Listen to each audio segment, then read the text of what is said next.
Chapter 1035. Last night, after Gilgamesh left, Wuming also left not long after. However, Wuming left with Gudatsi and Matthew.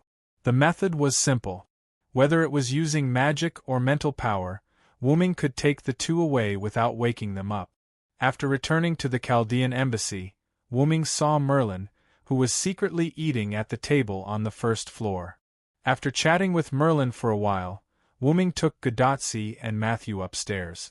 By the time the two of them had settled down, it was already the latter half of the night. Just as Wuming was about to leave to find a place to rest, Gudatsi's wristband rang. Hyunryong, no, the root dragon, I have something to talk to you about. Roman was someone who knew Wuming's true identity, and Wuming also knew Roman's true identity.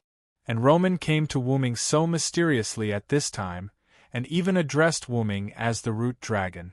It seemed that there was something big going on.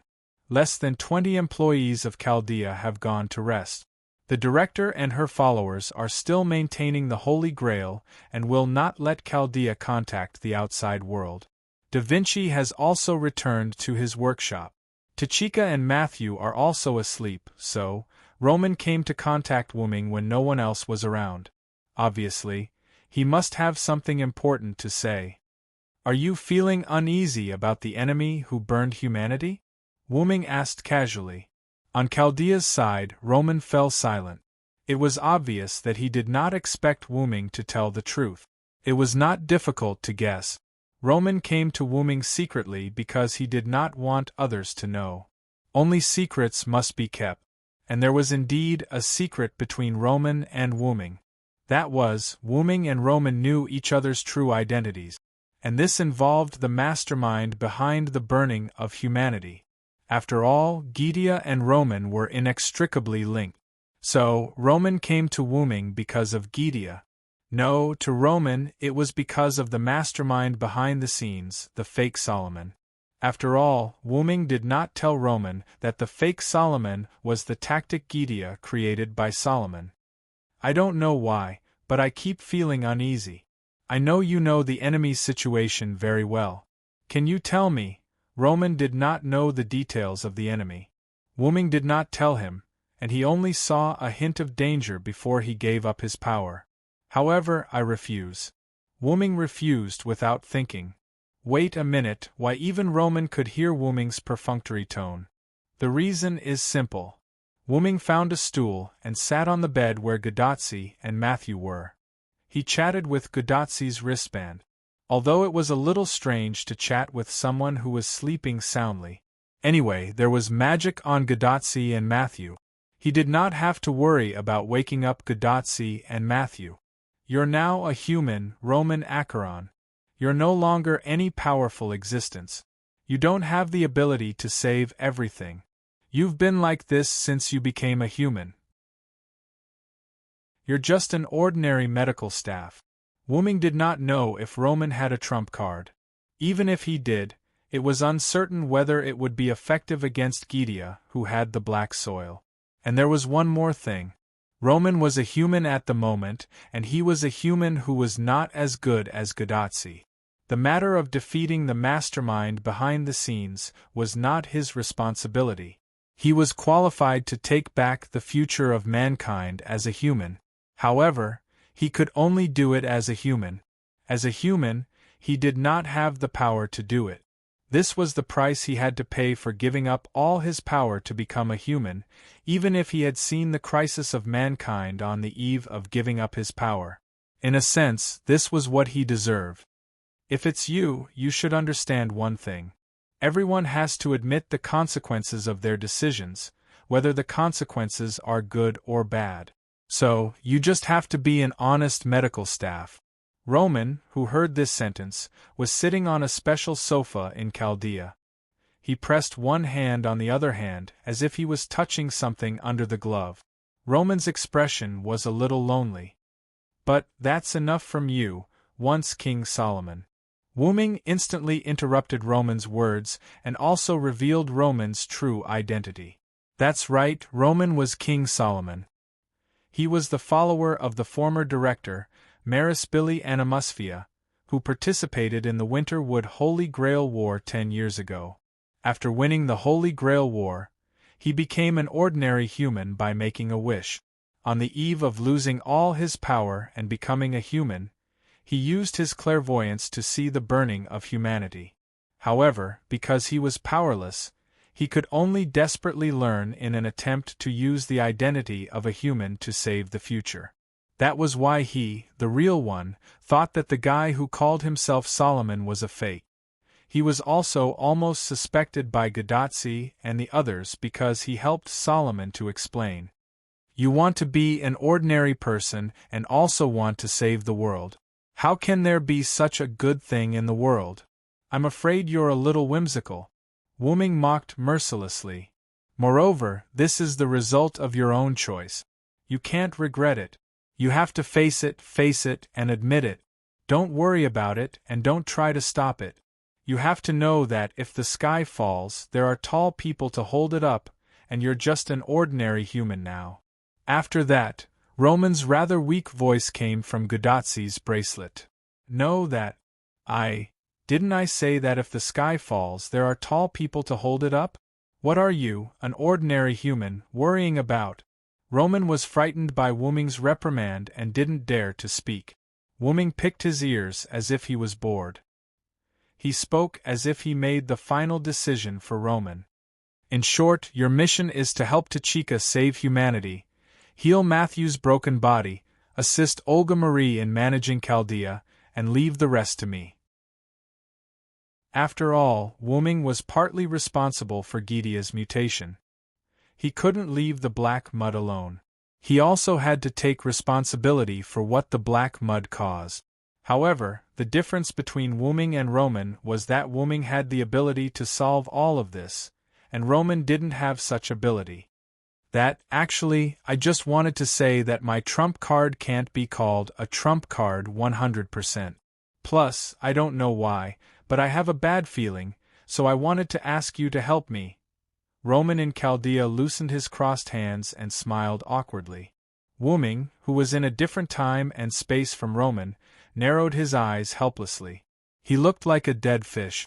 If I knew you were so open-minded, I wouldn't have wasted so much time talking to you. That was the meaning in Wu Ming's eyes. Therefore, Wu Ming with dead fish eyes found a corner and sat up, no longer paying attention to Roman. Only Roman's calls echoed in the room until he was almost discovered by the Chaldea personnel, who woke up in the night.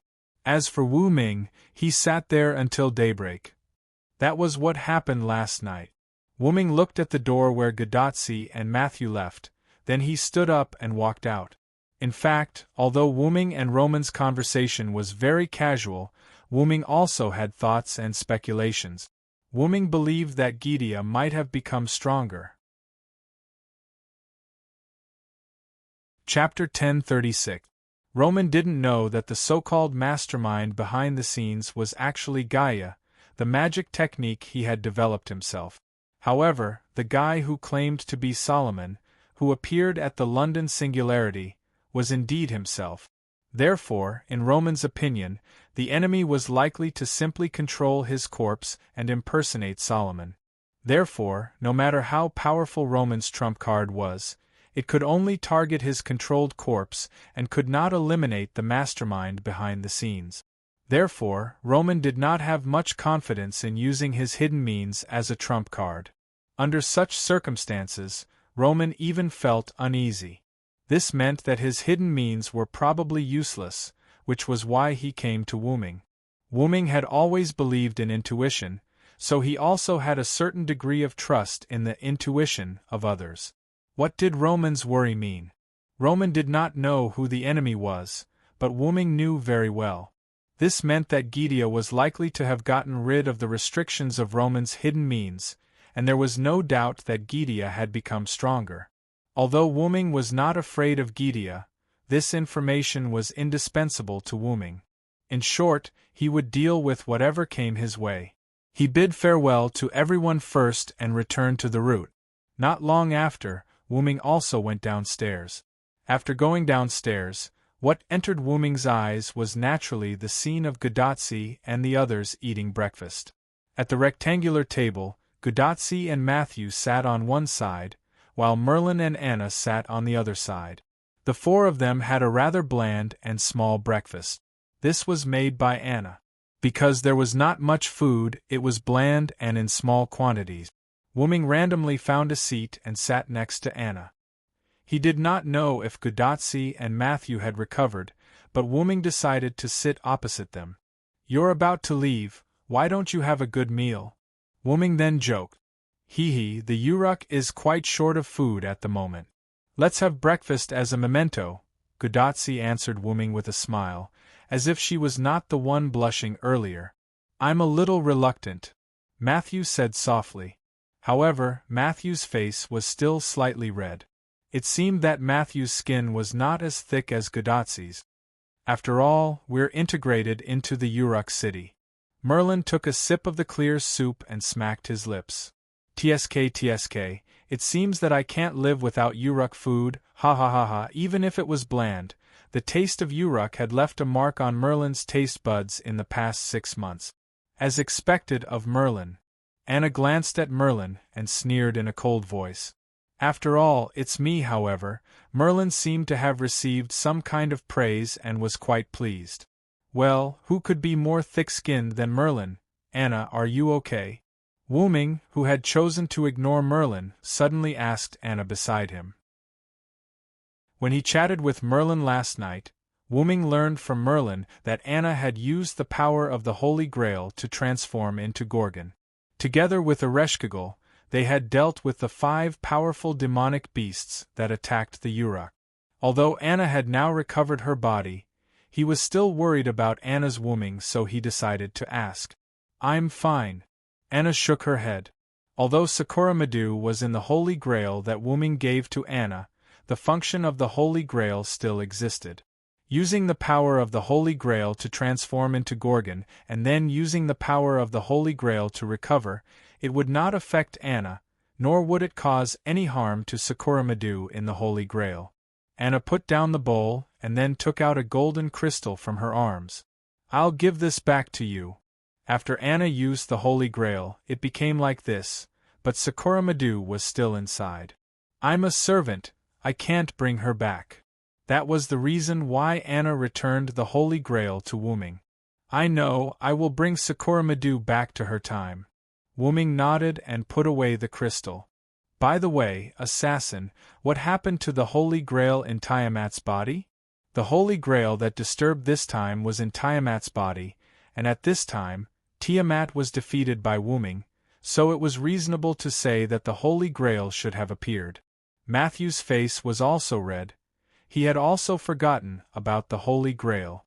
The celebration and fatigue caused everyone to not care about the whereabouts of the Holy Grail. Gudatsi only remembered this matter when she saw Anna return the Holy Grail that Wuming gave her to Wuming. "I sealed the Holy Grail and Tiamat together," Wuming said, and with one hand, a cluster of light appeared in Wuming's hand. These were the seals formed by the virtual star Taisway. "Later, I will take away Tiamat's seal along with the Holy Grail. I can't give it to you for the time being." Wuming turned his hand again, and the virtual star Taisway that sealed Tiamat disappeared. "This doesn't matter, we have reverse detected the location of the final enemy through the existence that tried to invade Chaldea." Roman's voice came from Gudatsi's wrist. The use of the Holy Grail in Chaldea was basically to analyze and find the person who made it. When Wuming stored the Holy Grail that sealed Floros in Chaldea, Chaldea was almost invaded because of it. However, it was a blessing in disguise. Chaldea unexpectedly located the location of the enemy through reverse search, so there was no need for the Holy Grail. "How about this, Roman? I will go explore first. Tachika will stay in Chaldea for now." "Why?" Gudatsi looked at Wuming in confusion.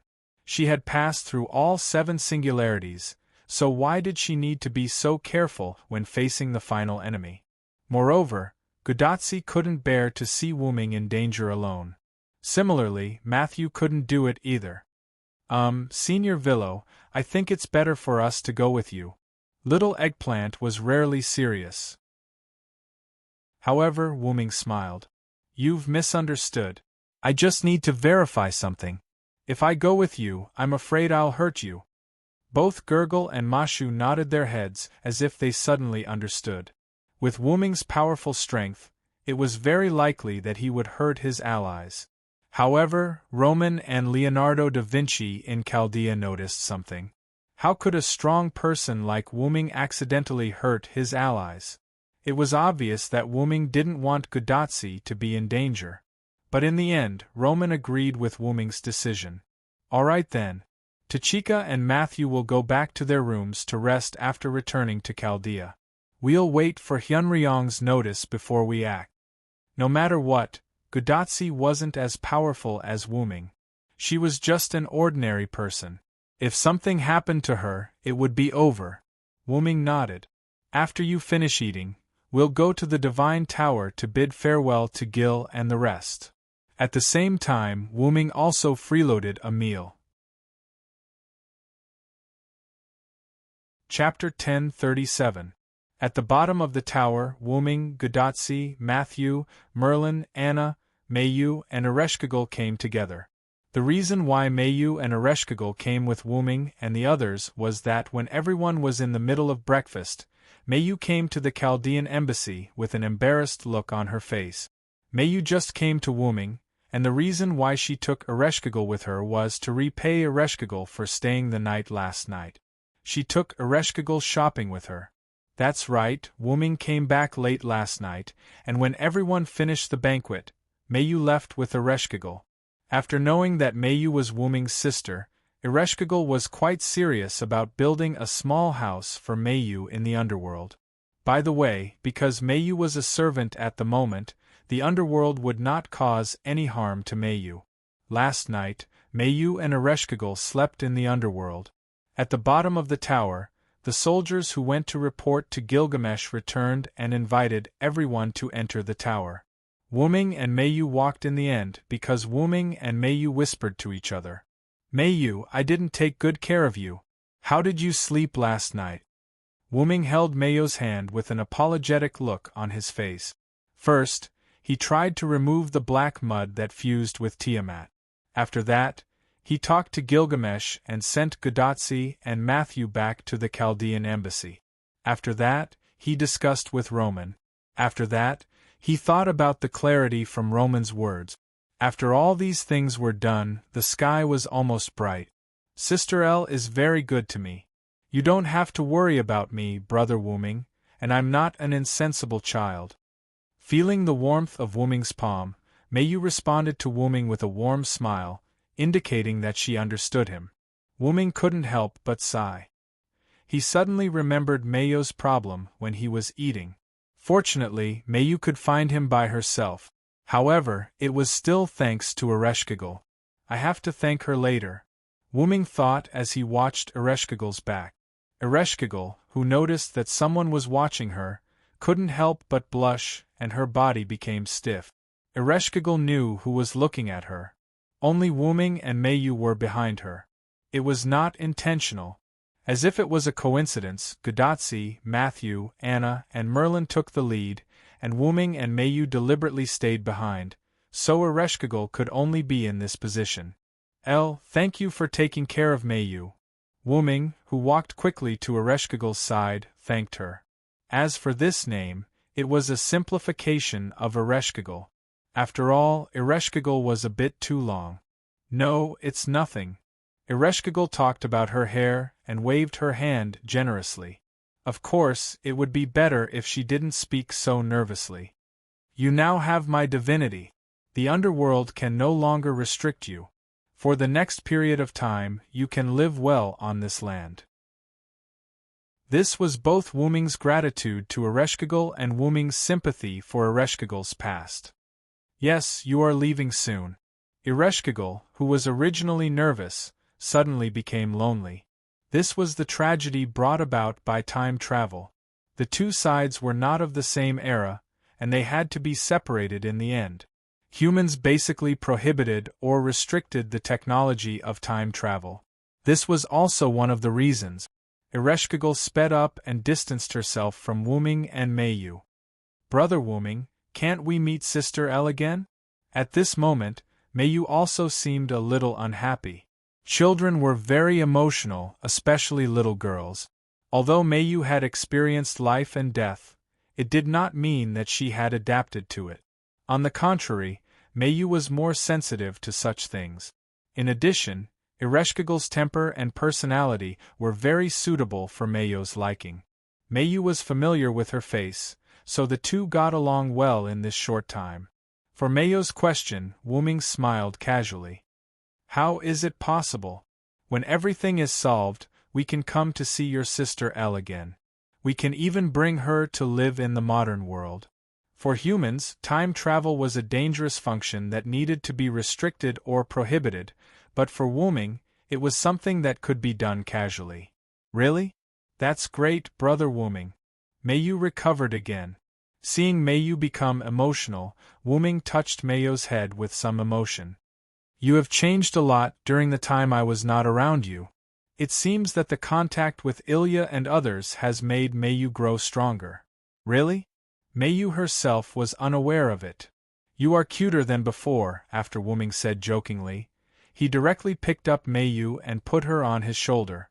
Later, in Mayu's shy exclamation, Wuming dragged Mayu, who was riding on his neck, and followed most of the people in front. God's Tower between the thrones, where Gilgamesh dealt with government affairs. At this moment, the servants and gods gathered together, and unrelated people such as soldiers were ordered to leave the room by Gilgamesh. Gilgamesh put down the clay tablet in his hand and looked at the people gathered below with a smile on his face. By the way, at this time, Wuming had put Mayu down from his shoulder. Is it finally time to say goodbye, everyone?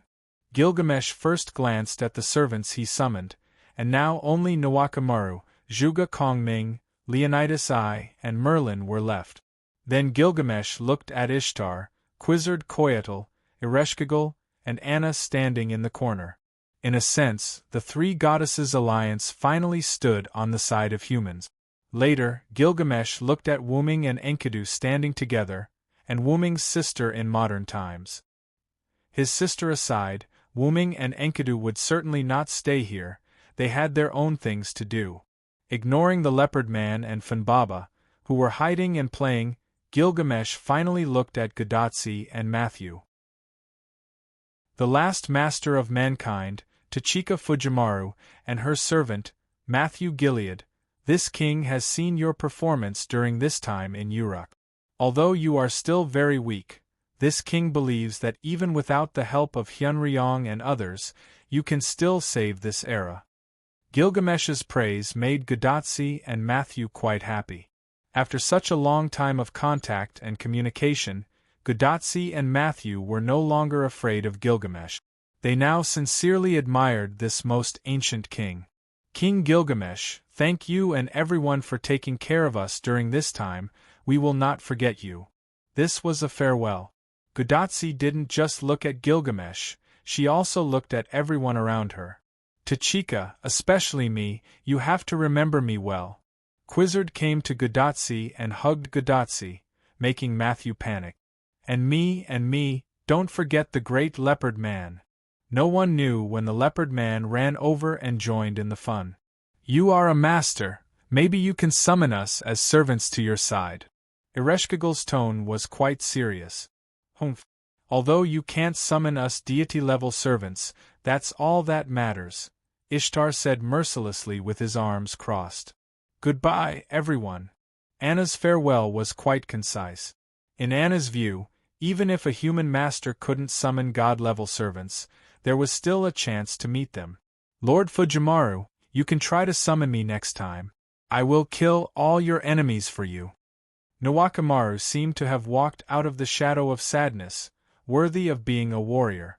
Me too, but remember to exercise your muscles often. At the last moment, Leonidas I took off his helmet. Exercise of the mind is the most important thing. Zhuge Kongming interjected. However, as Ryder said, we are not god-level servants. You can try to use the fate left by your contact with us during this period of time to summon us. Zhuge Kongming took out a cigar from his pocket and lit it. I know, everyone. In short, I will try to summon you. Gudatsi said after getting rid of her big sister's hug. By the way, since this era is safe, will the servants stay? Matthew thought about it. When Hyunryong takes Tiamat and the Holy Grail away, the servants will disappear one after another. At most, only the god-level servants will be able to hold on for a while. Merlin explained. In the end, Wuming also walked in front of Gudatsi and Matthew. Listen to Roman first. When you return to Chaldea, go to your personal room and rest. When I need you, I will use my means to inform Chaldea. I look forward to fighting side by side with you next time, Tachika, Matthew. Finally, after Enkidu also said goodbye to Gudatsi and Matthew, Gilgamesh spoke again. In this era, the Mesopotamia of BC has been saved by Chaldea. Now, this king orders you to leave here, go to the last singularity, and destroy the final enemy, Romani. Roman, who was in Chaldea, heard Gilgamesh's last call. After responding, he immediately began to transfer Gudatsi and Matthew's ray shift. Tachika, Matthew, the ray shift has begun. Get ready. Yes, Doctor. In the next second, the two's body began to glow blue particles of light. Fu! Fu! Fufu suddenly ran out from the corner when the two were about to leave, followed by Funbaba, who was interested in Fufu. After that, Fufu jumped into Matthew's arms. Fufu! Matthew almost forgot about Fufu. Where did Fufu go? Gudatsi lamented Fufu's powerful hide-and-seek ability. Everyone, goodbye. Gudatsi waved to everyone, and Gudatsi, Matthew, and Fufu turned into blue particles and dissipated. After witnessing Gudatsi and Matthew's ray shift, Wuming looked at Enkidu and Mayu, who were hugging Funbaba. We should also go. Chapter 1038. Inside the origin that looked like a starry sky, on the platform formed in the center, the huge and magnificent white origin dragon opened its eyes and woke up from its slumber. The first thing it did when it woke up from its slumber was to open a virtual screen in the void. The scene on it was an elementary school in a certain world. Wuming, who was in the origin, had the ability to see what was happening in a certain world. Sui-kun Original Academy Elementary School, where Mayu and Ilya went to school. Before Wuming left, he brought Mayu, Ilya, and the others back to Ilya's world. In any case, Mayu had settled down in Ilya's world and went to school. Wuming wouldn't do such a cruel thing as separating Mayu and her friends. However, because of the Ainsworth family's technology and the method of crossing between two worlds taught by Wuming, Shiro and the others could go to Mayu's world to visit Mayu at any time. On the screen, Mayu was chatting with Ilya and other friends, but then, Mayu froze for a moment, and then as if waking up from a dream, she fell into a trance. It seemed that Mayu had received the memory of herself turning into a servant and going to BC. Although it didn't matter if she couldn't receive it, Mayu's servant body was also Mayu. Wuming didn't want anything to happen to Mayu's clone. The heroic spirits in the Valhalla couldn't accept all the memories of the clone, but Mayu wasn't a heroic spirit, so she could definitely receive those memories. Only when Mayu's main body received the memories and information of the clone could it prove that the clone had returned safely. Now it seemed that Mayu had indeed received it, and Wuming was relieved. Mayu's trance scared Ilya. Seeing Ilya nervously wanting to pull Mayu to the infirmary, Wuming couldn't help but laugh. Ilya is still so rash. But to Wuming's surprise, he saw an equally nervous Erica on the screen. It was very likely that Julian had used the Ainsworth family's technology to send Erica to this world and arranged for her to attend school with Mayu and Ilya. In this regard, Wuming wasn't worried at all. Julian was probably just thinking about his sister and wanted Erica to experience the life of a normal person. Julian was like an elder brother now. With a thought, the virtual screen disappeared. After all, Wuming only wanted to check on Mayu's condition and nothing else. Next, it's Tiamat, Wuming said. With a thought, a ball of light exuding the light of the universe appeared in front of Wuming. This was the illusory star Tisway that sealed Tiamat. Let's begin. As if God had said, "Let there be light," the illusory star Tisway was unsealed under the command of God of the origin. Countless black mud rushed out and fell into the origin. In the next second, the entire space of the origin seemed to have come alive and eliminated the black mud at the root. The black mud, which was originally like a river bursting out of a dam, shrank again and quickly disappeared. In the end, only a little bit was left. This was Tiamat's black mud, her sea of life. The black mud that existed in it had all been treated as a virus by the origin and cleaned up by the origin. Immediately afterward, Wuming's huge dragon claw gently tapped the sea of life, and a figure immediately separated from the sea of life. It was the spiritual base of a servant. It was Musasobo Benkei. After being assimilated by Tiamat's sea of life, there was no way to remove it. This was what Ishtar had said, and it was also publicly known. However, in the origin, Wuming could easily separate Musasobo Benkei's spiritual base from the sea of life. Wuming's dragon claw gently tapped Musasobo Benkei's spiritual base, and a ripple appeared behind Musasobo Benkei, enveloping Musasobo Benkei. The ripple then disappeared. Wuming sent Musasobo Benkei back to Uruk, where he would meet with Nawakamaru and the others for a short time. Then, because of the disappearance of the Holy Grail, they would dissipate together and return to the Martyr's Palace. Musasobo Benkei's matter was taken care of. Then, there was Tiamat's problem. Wuming lowered his red eyes and looked at the pink and somewhat cute starry eyes. In the end, the Sea of Life turned into Tiamat, but in human form. Tiamat in human form was no different from a normal woman. In fact, her face and figure could even be considered to be of the highest quality in human aesthetic. At this moment, Tiamat in human form was like a human girl. She sat on the ground like a duck with her legs pressed together as much as possible and looked up at Wuming. She had a petite body and 2 arms and 2 legs, but she was almost naked. Only some scales and animal skin covered certain parts of Tiamat's body. There was a pair of huge twisted horns on her head, which were almost identical to the horns on Tiamat's head in dragon form. In human form, Tiamat's mouth didn't split open all the way to the back of her head, but her teeth were also serrated. The only thing that satisfied Wuming was her starry eyes. It couldn't be helped. Those starry eyes, together with Tiamat's current appearance, were simply too cute. I really don't know how those gods were able to do it back then. Wuming couldn't help but ridicule. Then, Wuming's huge dragon body changed, and Wuming's dragon body turned into human form. After all, Tiamat was very petite at this moment, and it wasn't easy to talk with her huge body. After landing on the platform, Wuming walked in front of Tiamat. Looking at Tiamat, who stared at him motionlessly, Wuming didn't know what to say. He simply sat down facing Tiamat, crossed his arms, and thought silently. If he sent her back, as a human evil, she would definitely be destroyed in the end. Wuming definitely wouldn't do that. Should he send her to another world? If it was another world, he didn't know if Tiamat's human evil ability would still work. Let's give it a try. If it didn't work, he would take her back and think about it at length.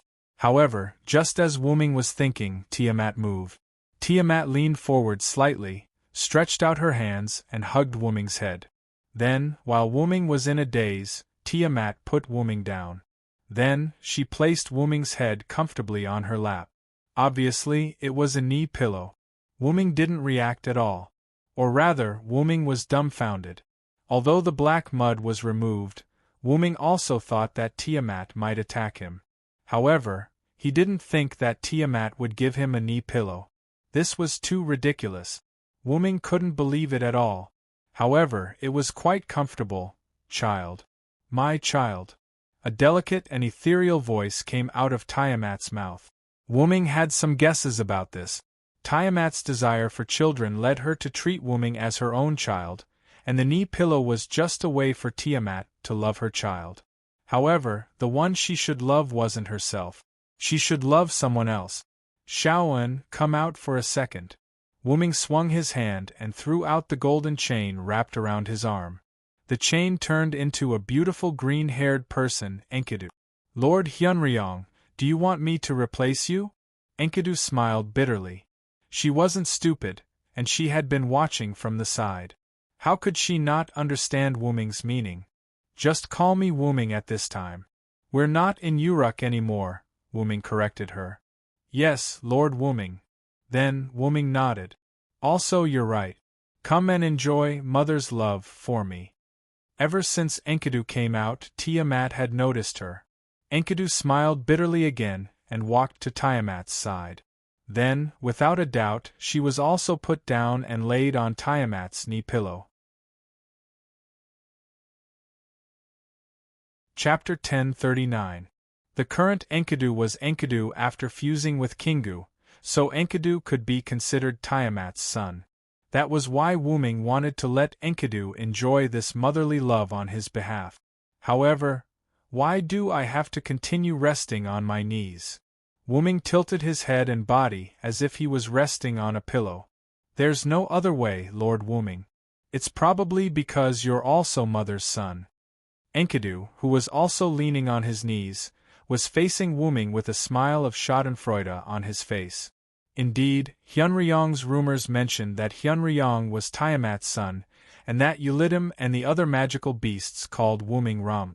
The connection must have been made. However, Wuming was not Tiamat's son. Even if it was fabricated, it should not affect Tiamat. Why would she really treat Wuming as her son? Although this knee pillow is quite comfortable, I still have things to do. After all, Wuming was going to find Gydia to solve everything. What was the point of resting on her knees? Tiamat seemed to have heard Wuming's words. She muttered and stroked Wuming's cheek. Child. My child, then. Tiamat moved Wuming's head away from her knee pillow. Wuming took the opportunity to sit up and looked deeply at Tiamat. He did not expect Tiamat to be so understanding. It seemed that she was still thinking about her child. How about, I raise her as a stepmother? Wuming had this idea. Hearing those words, Tiamat's starry eyes involuntarily lit up. She appeared to be very happy.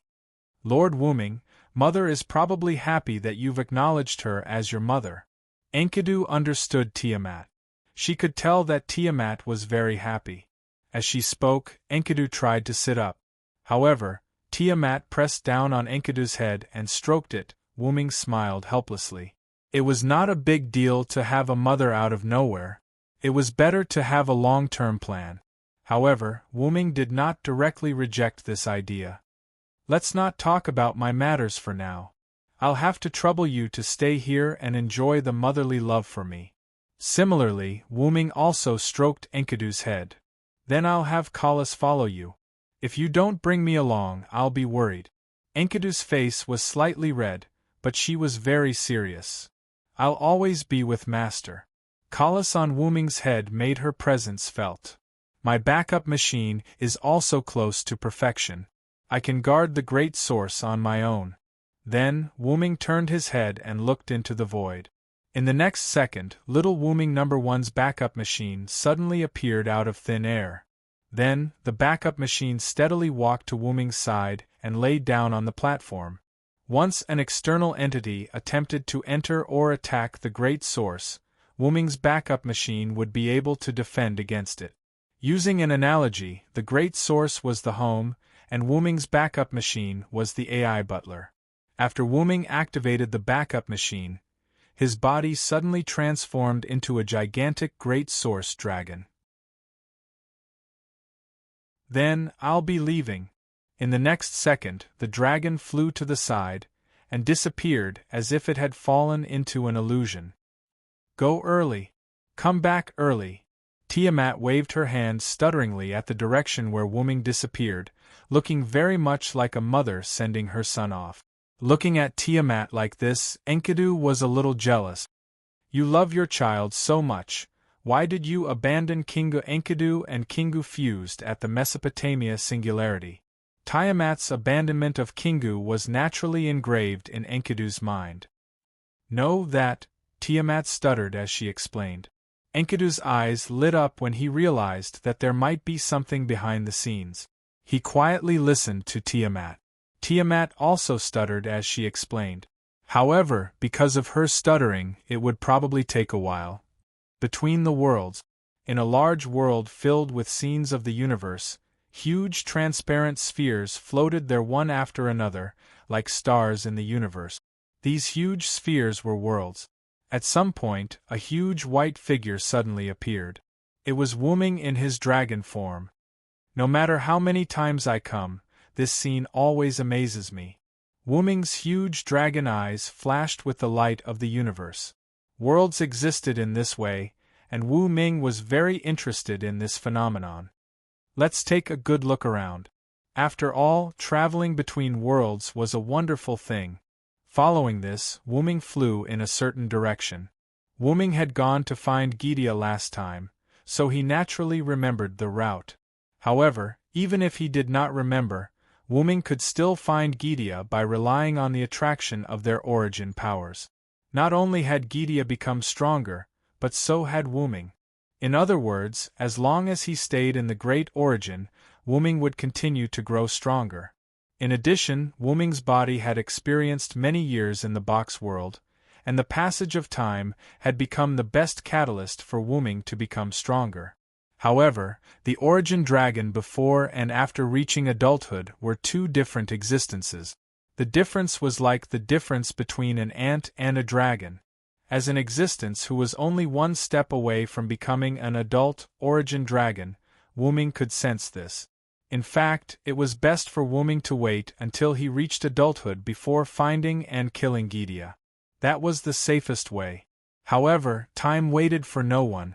Who knew if Gidia had comprehended something from the Black Origin Mud, or if he had analyzed the power of the Black Origin Mud.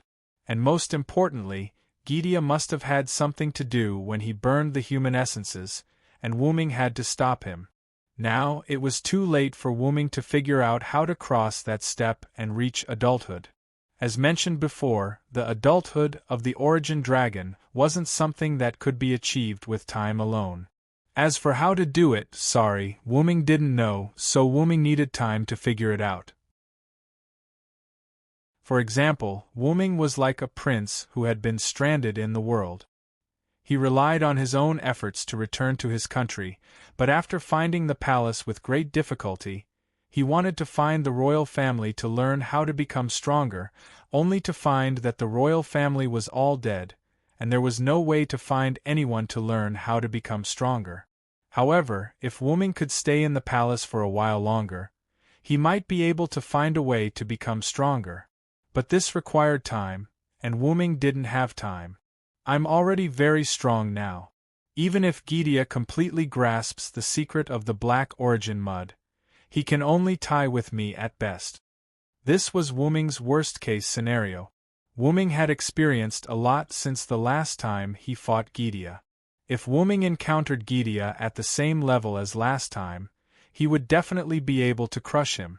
However, Wuming also knew that Gidia had also become stronger. Even so, Wuming was still not afraid. If something really happens, I'll just run back to the origin and hide. Yes, Wuming's idea was very simple. If Gidia's strength exceeded his expectations, Wuming would run back to the origin and hide. In any case, the origin dragon in the origin was like a tiger in the forest or a flood dragon in the sea. Wuming was a god in the origin. However, it wasn't very likely that it would come to that. Let's hurry up and settle everything. With that, Wuming sped up and disappeared.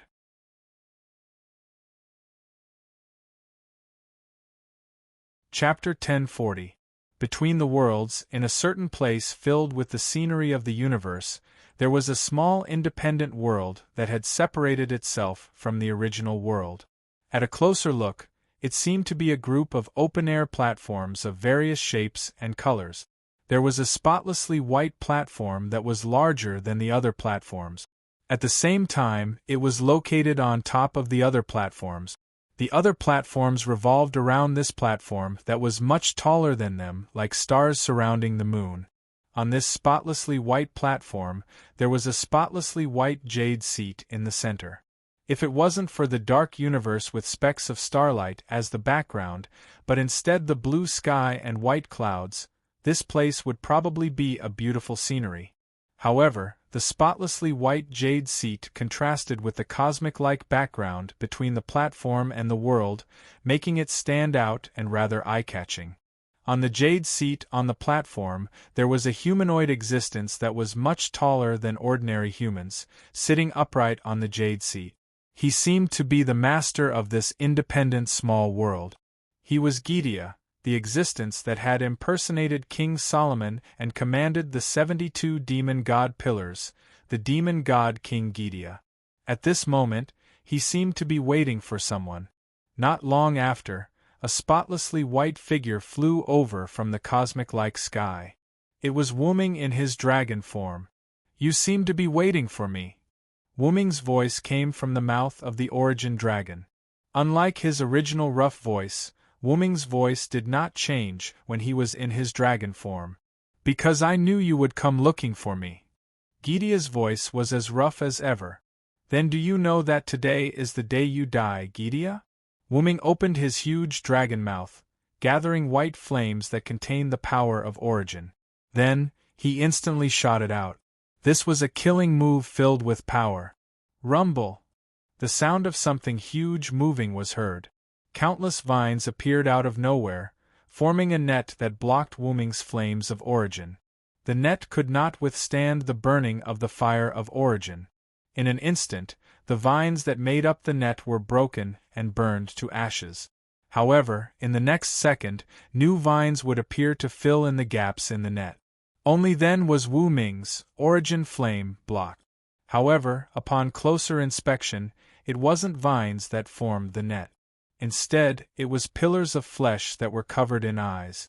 These pillars were the 72 demon god pillars.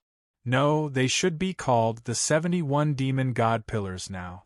After all, the concept of Floros was sealed in the Holy Grail by Wuming and given to Chaldea for safekeeping. However, even if one of the 72 demon god pillars was missing, it didn't matter. The concept of 72 demon god pillars, as a whole, could still be maintained. Therefore, these pillars would never be destroyed, and the only way was to get rid of Gidia. Even if Wuming's origin flame could burn these pillars of flesh, they were indestructible and could be said to be infinite. The net formed by them was not easy to break through, so there was not much point in continuing like this. As a result, Wuming stopped spewing fire. "You have always been so impatient, Origin Dragon." It was unknown what had happened to Gaia, but she was calmer than before. Her strength had also increased. Just the fact that his command blocked Wuming's attack was enough to prove this. If Gidia in the past was a stray hyena in the wilderness, then Gidia was now a lone tiger in the forest. "Looks like you really obtained something from the black origin soil." Wuming's huge dragon eyes flashed with an expression of, as expected. "Actually, it's all thanks to you." Gidia was still sitting on his jade throne, looking rather calm. "I originally wanted to detonate all the black origin soil I summoned to blow you to smithereens. But I didn't expect the power to affect me as well." Sure enough, Gidia was the same as Wuming at that time, heavily injured by the black origin soil. However, the damage caused by the black origin soil became a catalyst for me, allowing me to successfully obtain the power of the origin. After Gidia finished speaking, a huge amount of magic power rushed out of Gidia's body. This magic power contained a large amount of origin power, which was exactly the same as Wuming's. So what? At best, Gidia stood at the same height as Wuming. In other words, Wuming was the orthodox, while Gidia was the heretic.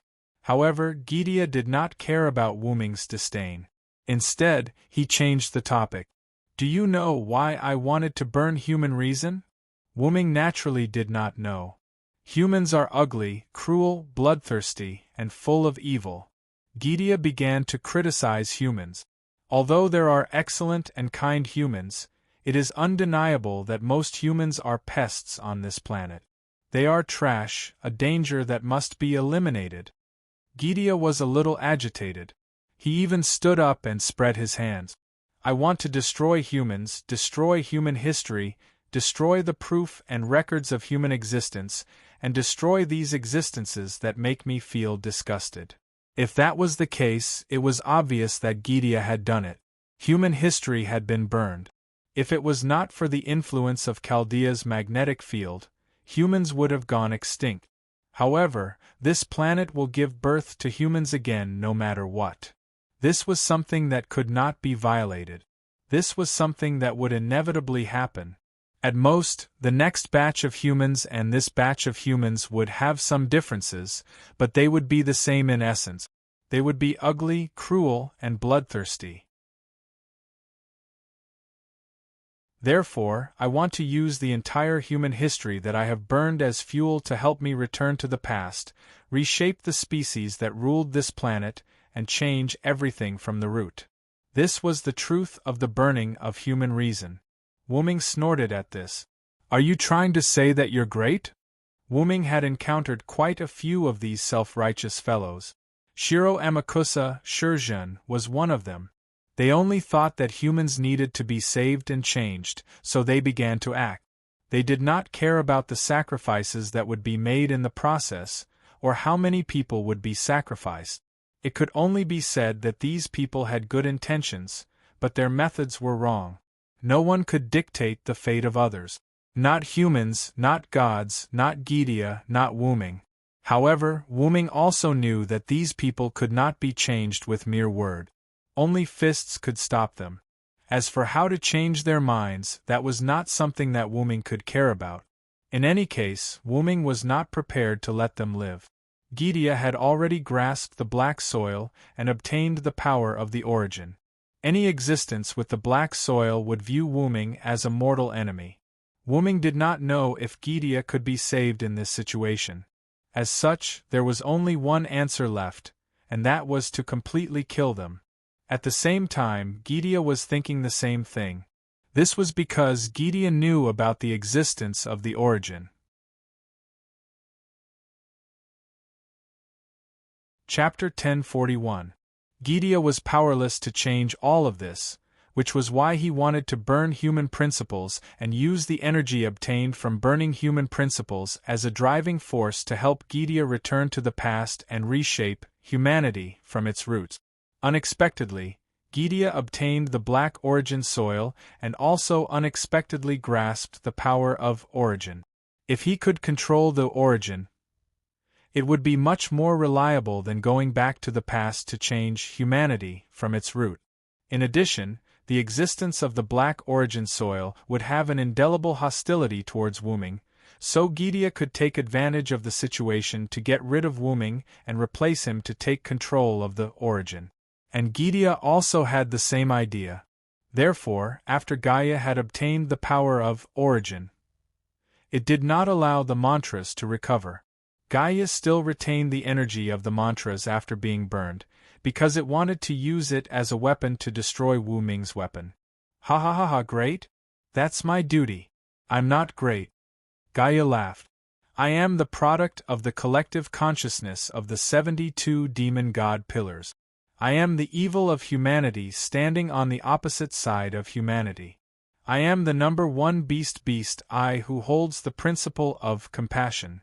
I am Gydia who burns human principles, demon god King Gydia. Behind Gydia's jade throne, the demon god pillars gradually wrapped around it. Countless demon god pillars first withered like dehydration, then intertwined like the roots of an old tree, and finally formed a huge sphere that slowly rose.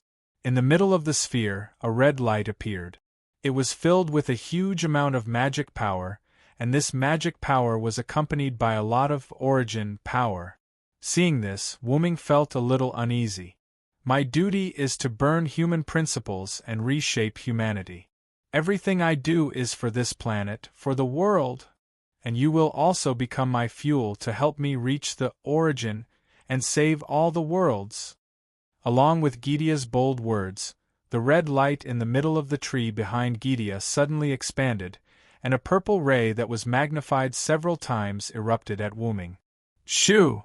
The sound of light shuttling between worlds was extremely ear-piercing. This light contained the power of origin, enough to destroy Wuming, and completely enveloped Wuming.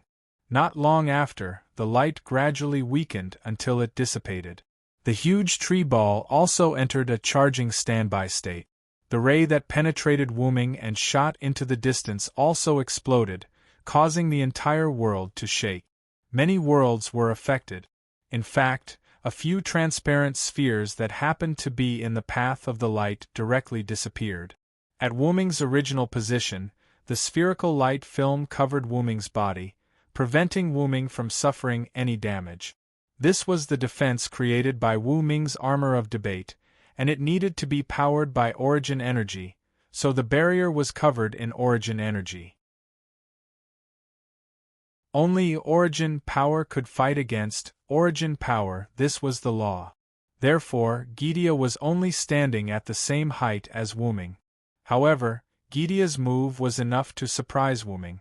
Gaia's technique destroyed several transparent spheres of light, each of which was a world. Even ordinary humans had differences in strength. Even if Wuming and Gydia stood at the same height, there were still differences. Judging from the attack just now, Gaia's offensive prowess had surpassed Wuming's. This guy can't be underestimated. Although Wuming didn't have the intention to underestimate Gydia, he was even more cautious now. However, Wuming didn't believe that Gydia's attack didn't have any limitations. That was the energy produced by the humanity that you burned, right? And since it was energy, there would be a time when it would be exhausted. One had to know that humanity only lasted for a few thousand years and wasn't endless. I don't have nearly endless magic power like you. Only by using the ashes of humanity that I'm going to use as fuel can I be confident in killing you. Even the Magus King Solomon didn't have endless magic power, so it was even more impossible for Gydia to have it. That was why he needed to use the energy obtained from burning humanity as fuel to fight against Wuming, who had nearly unlimited magic power. I have to say, Gydia, you are the strongest enemy I've ever faced. Wuming had encountered many powerful enemies, and they also had existences that could kill Wuming. However, they couldn't kill Wuming as easily as Gydia because they didn't have the origin power. Gydia, on the other hand, had the origin power and the origin black mud that countered Wuming. He could easily eliminate Wuming, provided that his attack hit its target. My dream was achieved by stepping on the corpse of your origin dragon. Accept your fate. Wang! The huge tree ball behind Gydia was fully charged. The red light appeared once again and began to gather a huge amount of magic power with the origin power. It was obvious that Gydia was going to use the same move again. However, Wuming wouldn't give him another chance. Fear the one with wings. Evil people and powerful people are all afraid of me with wings. My wings will bring you curses. Evil people can't hit me. With the origin power, Wuming's figure suddenly disappeared and instantly appeared in front of Gydia. In the next second, a pure white dragon claw reached out and slashed at Gydia with unstoppable force. Indeed, Gydia had the origin power and could easily kill Wuming. On the other hand, Wuming, who also had the origin power, could easily kill Gydia. It was like both sides had max attack power but only 1 HP. The moment one's killing move hit the other, victory would be decided instantly. However, Gydia's attack range was too large. Once Wuming got close to Gydia, his attack would be restricted. After all, Gydia couldn't possibly fit himself into the purple light cannon's attack range. Gydia didn't want to take him down with himself. Therefore, Wuming chose to get close. Wuming's dragon claw landed on the jade seat and immediately shattered it. Countless demon god pillars danced wildly and surrounded Wuming. As for Gaia, she flew to the side. Afterwards, Gydia gathered energy in his hands.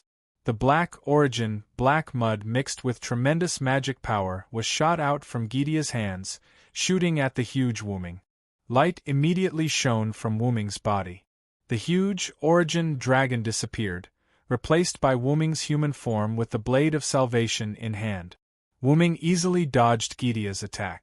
Using the light produced by the dragon transformation as a cover, he continued to use the power of the phoenix to charge at Gidea. Swish! Gidea dodged in advance and slashed with the blade of salvation, only cutting off a corner of the burning branch above Gidea's head. Immediately, the broken branch that separated from Gidea's head was like a leaf that had been injected with sulfuric acid. It decayed and turned black, until it shattered and disappeared. A large number of demon god pillars took advantage of the situation and surrounded Wuming, twisting in a spiral and forming huge pillars. And Wuming was entangled in these twisting huge pillars. However, in the next second, sword light suddenly appeared and the huge pillar was directly cut in the middle. Wuming's figure turned into a streak of light and reappeared in front of Gidea. Afterwards, before Gidea could react, he raised his blade. Pa! Chapter 1042. Wuming's divine blade of salvation slashed down, but it did not cut anything because Gidea caught the white blade with both hands and clamped Wuming's divine blade of salvation with both hands. Gidea maintained his posture of clamping Wuming's divine blade of salvation with both hands and spoke leisurely. Sure enough, you're the expert in close combat. What a joke, Wuming's skills from Skaha were not for playing with monkeys, but for killing enemies. Let's not talk about other things first. Even a sword master who only practiced one sword skill all year round could defeat a king who had led an army and had good martial arts skills. Gidea was Solomon's magic form. How could he beat Wuming in close combat? Wuming smiled at this. If you're not convinced, in an instant, Wuming held the divine blade of salvation with both hands and skillfully slid it out of Gidea's hands. Then accept your death obediently. The divine blade of salvation that slid out of Gidea's hands slashed down at Gidea from below. Shing! The black demon god's flesh pillar that blocked Gidea in time was cut in half. Gidea, on the other hand, retreated backward. In the next second, Gidea's humanoid cannon that he had long prepared was instantly launched. The purple ray once again engulfed Wuming's figure, who did not have time to activate the Phoenix incarnation. However, immediately after, the spirit of speech that contained the power of origin came out of the purple light pillar. I am the strongest and the one who holds all victory in my hands. Whether it's human or demon, I'm the one who defeats all enemies' hostility. I will defeat any enemy who stands in my way. Puff! Like a fish rushing out of the sea, a burly golden giant rushed out of the purple light pillar. The burly giant seemed to be corroded, and its body was full of holes and incomplete. However, Wuming, who was in the middle of the giant's shadow, was unharmed. The purple ray of the humanoid cannon dissipated, and the aftermath of the explosion still erupted somewhere between the worlds. Needless to say, a few worlds must have been destroyed this time. Wuming dispelled the giant incarnation and stood opposite Gidea, who was floating in the void not far away. Around them were squirming pillars of various colors with eyes. From Wuming's close attack on Gidea to Wuming's use of the giant avatar as a shield to escape the beam of the humanoid cannon, it only took a few seconds. The victory and defeat that had almost been decided was actually just a facade. However, in the end, Wuming still had the upper hand. After all, Wuming had cut off a corner of Gidea's head, while Gidea did not cause any injuries to Wuming. Origin Dragon, you are indeed very powerful, but you still haven't reached that height. It seemed that Gidea had not only obtained origin power from the black origin mud, but also some information about the origin dragon. Even if I haven't reached that height, it's more than enough to deal with you. Wuming stretched his neck and brandished the divine blade of salvation. The previous fight with Gidea was actually a test. Wuming did not have many moves, except for close combat martial arts and the divine blade of salvation. Magic and magic were barely enough to resist Gidea's humanoid cannon, but other than that, Wuming still had 12 avatars. By seizing the authority of multiple gods and adapting to Wuming's own authority, the 12 avatars of the 12 authority, God's Killer, were quite powerful. Each avatar of the authority was not weaker than the authority of the other Godslayers, and it was considered a first-class move in other worlds. Now, not to mention using all 12 avatars at once, using multiple avatars at once was a piece of cake for the current Wuming. This could be considered one of Wuming's trump cards. Gidea was obviously not as good as Wuming in close combat. The reason why he dared to attack Wuming even after knowing Wuming's identity and strength was entirely because of the black origin mud and the origin power that Gidea had obtained from it. The test is over. Let's officially begin. Wuming raised the divine blade of salvation, and at the tip of the sword, the light of the sun shone in this cosmic-like world. Wuming was ready for a big wave. However, Gidea seemed to have a stroke and laughed for some reason. Ha! Ha ha! Ha ha ha ha dash! Wuming ignored Gidea's laughter and instantly condensed a sun at the tip of the divine blade of salvation. However, at this moment, the demon god pillar beside Gidea wriggled, and then, something was presented in front of Gidea by the demon god pillar as if it was presenting a treasure. It was a building wrapped in a transparent ball of light, and it was still snowing heavily inside, as if it was a Christmas crystal ball. However, Wuming recognized this thing. This was Chaldea, a human security organization located on a snowy mountain a few thousand meters above sea level. It was also where Gudatsi, Matthew, Roman, and Olga Marie were currently located. I see. Wuming directly dispersed the sun at the tip of the sword. When you transformed your jade throne into a small world and left the world of the type moon, did you bring Chaldea with you? Did Flawless help you locate it? After all, Chaldea was considered a singularity that was difficult to find after being burned by the Anthropocene.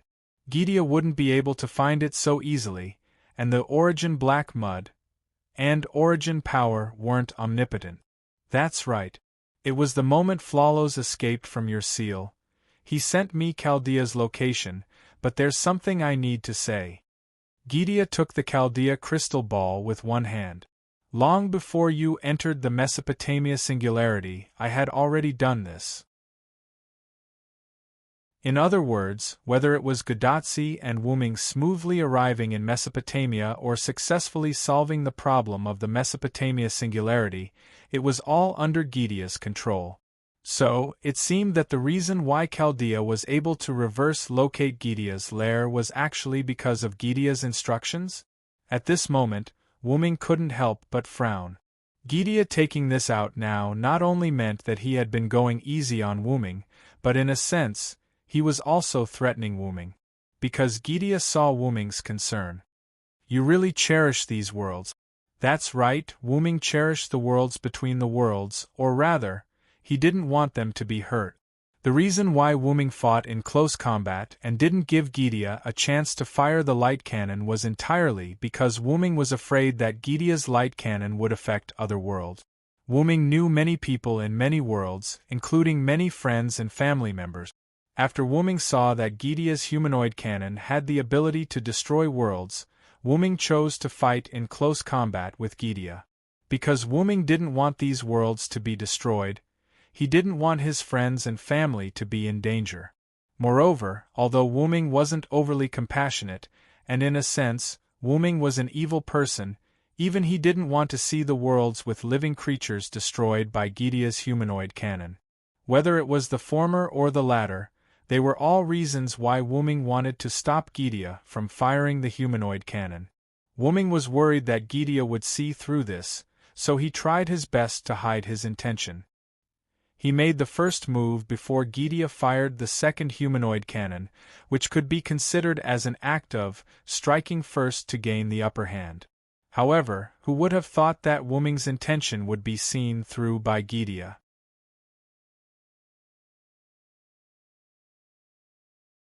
Chapter 1043. Are you trying to threaten me? Wu-ming went straight to the point. No matter what, Gaia was still a respectable figure. How could she do something so despicable as to threaten him? However, Gaia was kind enough to explain the situation. Why would I? I'm just telling you that Chaldea is under my protection. You don't have to worry about Chaldea being affected by our battle. Then, Gidia put away Chaldea's crystal ball as if he was really thinking about Wu-ming. However, Wu-ming didn't relax at all. Firstly, Chaldea was still in Gidia's hands. What it said just now was another kind of threat. Secondly, other than the worlds that Wu-ming was unfamiliar with, there were many worlds that Wu-ming cared about that were still in between. In other words, once Gidia's artificial cannon was activated, there was a chance that it would affect those worlds. And Gidia said this because he wanted to get information from Wu-ming. In short, Gidia's artificial cannon had to be stopped. Otherwise, he would have to take it all on and not let the aftermath of the artificial cannon affect those worlds. All evildoers, be afraid of my power. I am the strongest, and I hold all victory in my hands. I will deny the sky, deny the earth. Make a pact with me, listen to my call, and obey my command. Thou hast violated the contract and brought evil to the world. Bestow the torrential flood upon me. Let out a dazzling radiance and grant me divine power. Evildoers can't hit me. Wu-ming chanted the words of the 8 incarnations in one breath. Moreover, he condensed the 8 words into one sentence, forming a short version of each incarnation's spirit. Although it sounded a little out of place, the effect wasn't bad at all. A huge dark purple draconic shadow appeared around Wu-ming. A huge white and pure black divine blade of salvation appeared in the hands of the huge draconic shadow. Black clouds appeared above the huge draconic shadow and kept spreading to the surroundings. In this cosmic-like place, there was a storm, lightning, and thunder, and the seawater had already surrounded the entire Temple of Time. This is a new world. Gidia was surprised. Dark clouds covered the sky, and the sea surged under Gidia's feet. There was no end to the clouds and no end to the sea. The storm with lightning and thunder fell suddenly, and the sea surged violently, crashing into the Temple of Time. Gidia could sense that his Temple of Time and the demon god pillars had arrived in a new world. Without a doubt, this was a new world created by Wu-ming's spirit of speech. This way, we won't have to worry about affecting the worlds in between. As soon as Wu-ming's words reached Gidia's ears, Wu-ming appeared in front of Gidia with the divine blade of salvation in his hand. The huge sword shadow of the divine blade of salvation slashed down at Gidia. Clang! Gidia blocked the attack. Gidia crossed his hands and clenched them into fists, and the sword shadow of the divine blade of salvation slashed at his fists. Upon closer inspection, it wasn't the fist that blocked Wu-ming's attack, but the ring on Gidia's finger. Although Gidia was a 3-meter-tall humanoid creature, his body was very different from a human's body. For example, Gidia's hands were enough to crush several people's heads at once. The 10 rings on his thick hands looked like brass knuckles. However, no matter how much they looked like brass knuckles, they were still just rings. Crack! Sure enough, there was a crack in one of the rings. Humph! Gidia suddenly exerted force and pushed Wu-ming's body away. As for the cracked ring on Gaia's finger, it shattered in an instant. Wu-ming, who knew Roman's identity, easily guessed what the 10 rings on Gidia's finger were. The broken one is a fake, right? Wu-ming wasn't in a hurry. Instead, he slowly chatted with Gidia. Gidia, who was suddenly attacked, wasn't angry. He followed Wu-ming's words and replied, "My king had 10 rings, but he only left 9 rings. One of them was missing, so I made one myself." The king that Gidia mentioned was King Solomon. As for the fake ring that Gaia had created, it was the one that had shattered earlier. But that's not important. We don't need a king anymore. I'm our king. In an instant, the man-made cannon that was already prepared at the back of the jade throne was launched. And the target was Wu-ming. However, Wu-ming didn't dodge this time. because if he did, this temporary world that was hard to form would be destroyed by the cannon. Boom! Whoosh! Whoosh whoosh! Thunder rumbled, lightning flashed, thunder rumbled, waves surged, wind howled, thunder, rain, and waves rushed toward the cannon that was fired at Wu Ming as if they were alive. The moment they came into contact, the thunder, rain, and waves were dyed with a layer of black destructive power. The two collided in an instant. A huge explosion occurred in this world. White light illuminated this world that only had sea and storm. Wu Ming had returned to the route without anyone noticing. On the central platform, Wu Ming landed in his human form. Lord Wu Ming, why are you back? After listening to Tiamat's explanation, Enkidu, who was still enjoying the pillow on his lap, instantly got up and came to Wu Ming's side. Tiamat didn't stop him.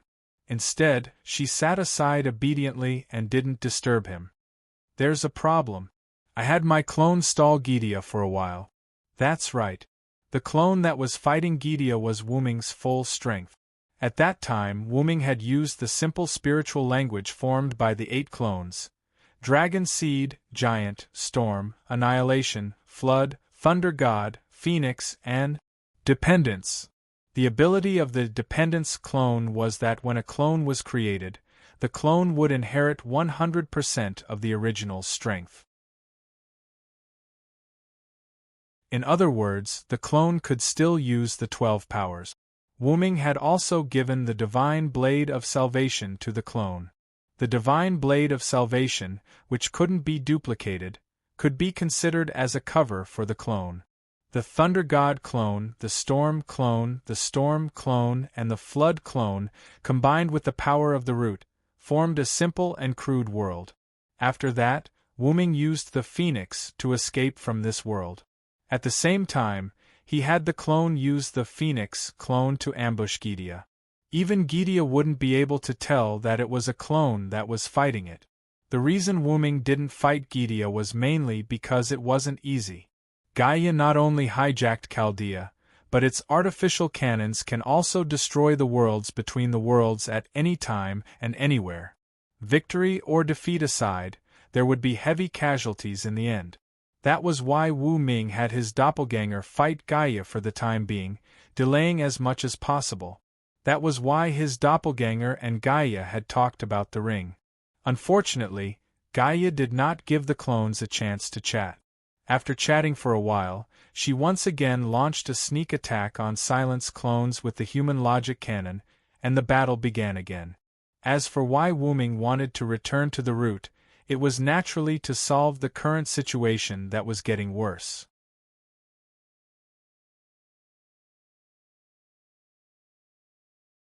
Chapter 1044.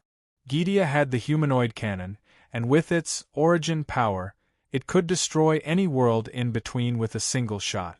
Not only that, but it also had Chaldea as a hostage. If Wu Ming fought with Gydia for real, Wu Ming would definitely have some reservations. Therefore, Wu Ming returned to the Origin and prepared to explore the secret of the Origin Dragon's adulthood. Only by reaching that height would Wu Ming be able to effortlessly deal with Gydia, save Chaldea, and protect the various worlds. At that time, Wu Ming might also find a way to restore the worlds destroyed by Gydia's humanoid cannon. But how would Wu Ming find out the secret of adulthood? As mentioned before, it would take time since he had no clue. But now, Wu Ming had a clue, which was why he escaped and returned to the Origin. Gydia was injured by the Black Origin mud and obtained Origin power from it. Wu Ming looked at Enkidu and suddenly said, "So, I want to give it a try." As soon as he said that, Enkidu was shocked and his expression changed. Lord Wu Ming? Enkidu had been by Wu Ming's side for a long time, so he basically knew all of Wu Ming's secrets. There was not much that he did not know. Therefore, Enkidu knew very well how harmful the Black Origin mud was to Wu Ming. Most importantly, almost all of the Black Origin mud that wandered between worlds had been used by Gydia as bombs. There were so many of them that their power was unimaginable. Otherwise, Wu Ming would not have chosen to leave his body and transfer his consciousness to the backup machine. Since the black origin mud between worlds had been summoned by Gydia and caused an explosion, there was no more black origin mud between worlds. Only some worlds still had black origin mud. After wandering around for a long time, the origin black mud accidentally entered these worlds. Wuming had encountered black origin soil in quite a few worlds. The main body of Erica that Darius used was Pandora's box, which contained the origin black soil. When Wuming was fighting against the last king, Roman, in the Godslayer world, he had accidentally shattered the world barrier. If he had not stopped in time, the origin black soil surrounding the Godslayer world might have entered the Godslayer world. The black origin soil also existed in the Star Cup, and it had even given the Star Cup its own consciousness. The origin black mud had once existed in the root of the origin, and had almost stolen Wuming's home after Wuming's return. Although the origin black mud in the Box Court world was brought in by Wuming, it had also affected that world, and Az-Dakaha had changed a lot because of it. In the Mesopotamia Singularity, Tiamat had also fused with the origin black mud for some reason. Her authority, the Sea of Life, had also fused with the origin black mud, and Tiamat had also become extremely strange and powerful. However, after all that had been said, one thing was very clear, and that was that the origin black mud had all been eliminated. There was very little black origin mud in Pandora's box, and after being sealed for so many years, it had weakened. After fusing with Wuming, it had luckily been eliminated by the immature Wuming. The origin black mud that had almost entered the Godslayer world must have been eliminated in the explosion caused by Gydia. The origin black mud in the Star Cup had fused with the Star Cup's consciousness, and was finally eliminated by Wuming. The origin black mud in the Big Origin had also been eliminated by Wuming using the power of the Big Origin. In the Box Court world, the origin black mud had entered Az-Dakaha's body, and was eliminated by Wuming in the end. Even Az-Dakaha's soul had perished, and his body had been transformed into an absolute evil spirit base by Wuming. As for Tiamat, Wuming had also used the Void Star Taisway seal on Az-Dakaha's body to bring her to the Big Origin to be purified. In the end, Wuming even had a mother? In any case, all of this meant that the origin black mud that Wuming had encountered or known about had all been eliminated, and not a trace was left. There was no origin black mud between worlds. Only in some worlds there might be some origin black mud mixed in, but Wuming did not have the time to look for it. Therefore, Enkidu's meaning was very clear. Not to mention the secret of using the origin black mud to trigger adulthood, there was not even a shadow of the origin black mud. But in the next second, Wuming took out a ball of origin black mud.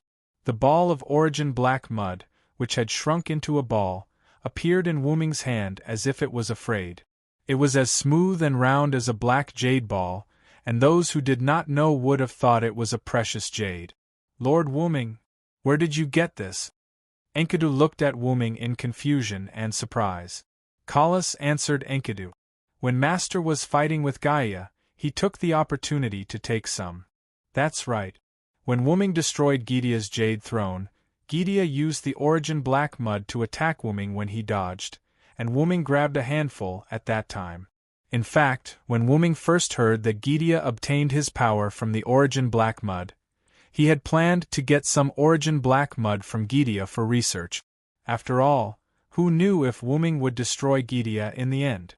To be safe, Wuming collected some origin black mud in advance and planned to test it out after killing Gydia. However, who would have thought that Gydia would add the threat of holding Chaldea hostage to the threat of the Anthropocene cannon? With no other choice, Wuming, who changed his tactics at the last minute, chose to escape and let his doppelganger deal with Gydia, while Wuming brought the origin black mud back to the origin to try and see if he could obtain the secret of coming of age. This idea was a little uncertain, but Wuming was uncertain. As an old gambler, Wuming was also gambling. Wuming was not sure if the Origin Black Mud could help Wuming obtain the secret of coming of age, so Wuming gambled on the good side and came back to try.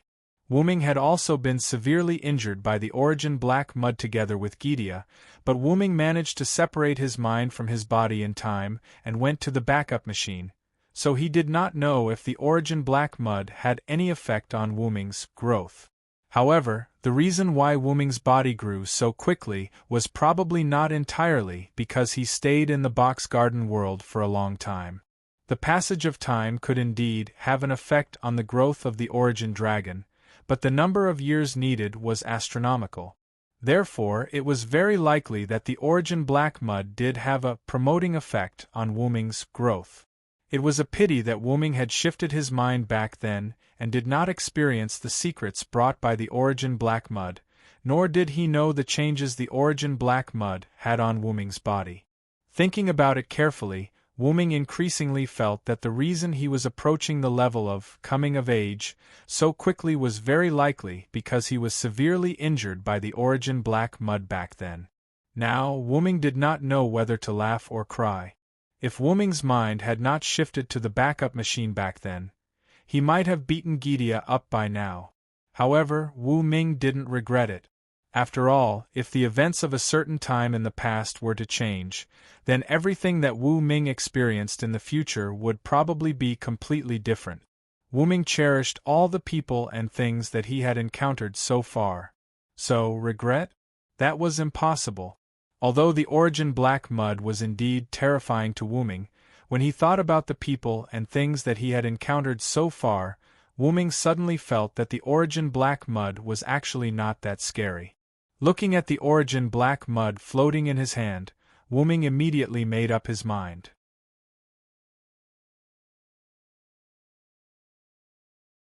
Chapter 1045. Suddenly, Wu Ming pressed the black Origin soil against his heart.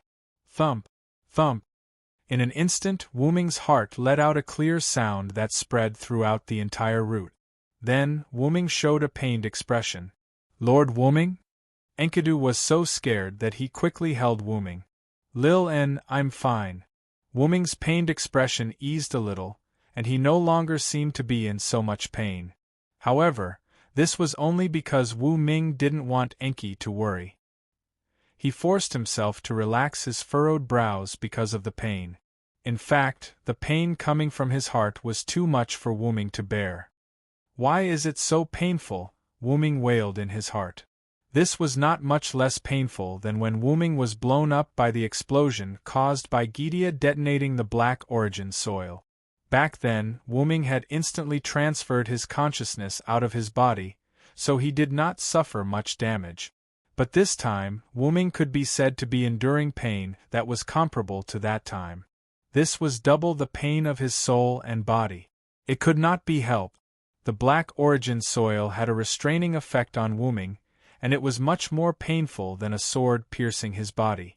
Streams of black Origin soil flowed from Wu Ming's heart to the platform like water droplets falling on a red-hot iron plate.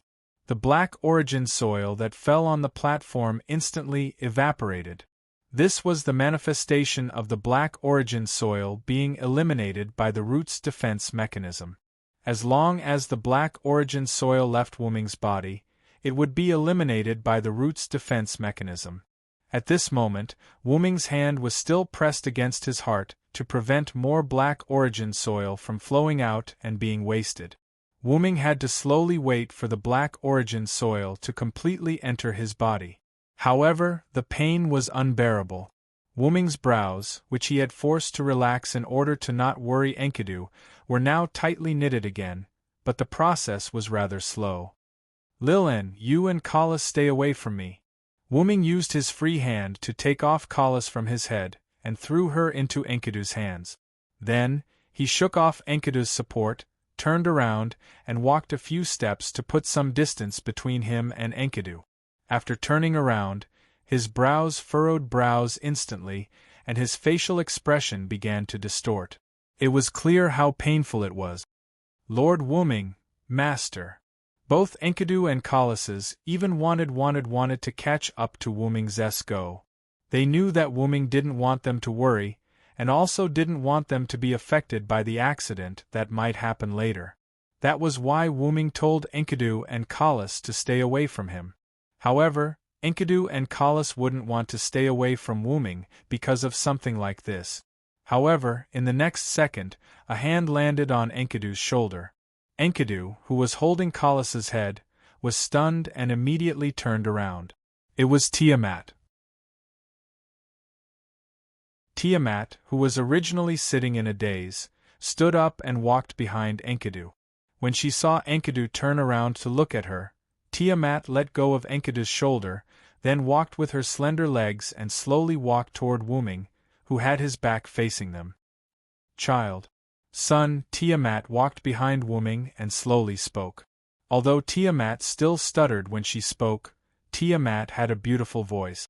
Her voice was extremely beautiful. When Wuming heard it, his furrowed brows relaxed a little. The pain only eased a little, and he didn't feel any change. Therefore, Wuming was still in pain. However, in the next second, the stumbling Wuming clearly felt someone pulling him. In an instant, Wuming fell backward and was embraced by a warm embrace. Tiamat hugged Wuming, who was sitting on the ground, like a mother hugging her child. Wuming, who was leaning back in the embrace, could even clearly feel the elasticity of the two firm balls on his back. But at this moment, Wuming didn't feel anything else in his heart. There was only warmth, as comfortable as being in a mother's embrace. Ever since he could remember, Wuming only had the love of his grandfather. There was no fatherly or motherly love. Even so, Wuming could still feel from Tiamat's embrace that this was indeed a motherly love that Wuming had never felt before. Therefore, Wuming was quite infatuated with this rare motherly love. As a result, Wuming slowly adapted to the pain caused by the black root mud eroding his body from his heart. In other words, Wuming's attention shifted from the pain to the motherly love to ease the pain until he completely ignored the pain. However, Wuming's purpose was not to eliminate the pain, but to try to find the secret of adulthood when the black root mud caused damage to the body. Therefore, we must be awake. Tiamat seemed to really treat Wuming as her own son who needed to be treated wholeheartedly. She even began to help Wuming achieve his goal. Tiamat, who was half kneeling behind Wuming, hugged Wuming tightly. She rested her chin on Wuming's head. Her pink starry eyes were filled with longing and love for Wuming. She opened her small mouth full of sharp teeth and slowly sang a song. This simple song was exactly the same as Tiamat's cry when she was at the Mesopotamian singularity. However, it was different from the aggressive song from before. This time, the song contained the great love of a mother and was not aggressive at all. Wuming, who heard this song, felt as if he had been fed a hangover soup. Wuming, who was still indulging in motherly love, became extremely clear-headed at this moment. He also understood that Tiamat was helping him. First, she used her motherly love to remove the pain caused by the erosion of the black root mud. Then, she used her song to wake Wuming up at this moment. In this way, Wuming could concentrate on his research and explore his goal. Wuming's eyes were clear as he looked at Tiamat's slender arms that reached out from his shoulders and wrapped around his neck. He smiled. It seems that this mother is set on. Tiamat's behavior made Wuming's impression of Tiamat rise to the maximum. Previously, Wuming was still considering whether to deny Tiamat as his mother, but now it was confirmed. After that, Wuming closed his eyes. He had to hurry up and see if he made the right bet. Wuming focused his consciousness on his body and saw the inside of his body. The black substance was spreading little by little from his heart to all parts of his body. The black substance was the black root mud that entered Wuming's body. Wuming's hand that was originally pressed on his heart had already been put down. Because the black root mud knew that once it left his body, it would be eliminated.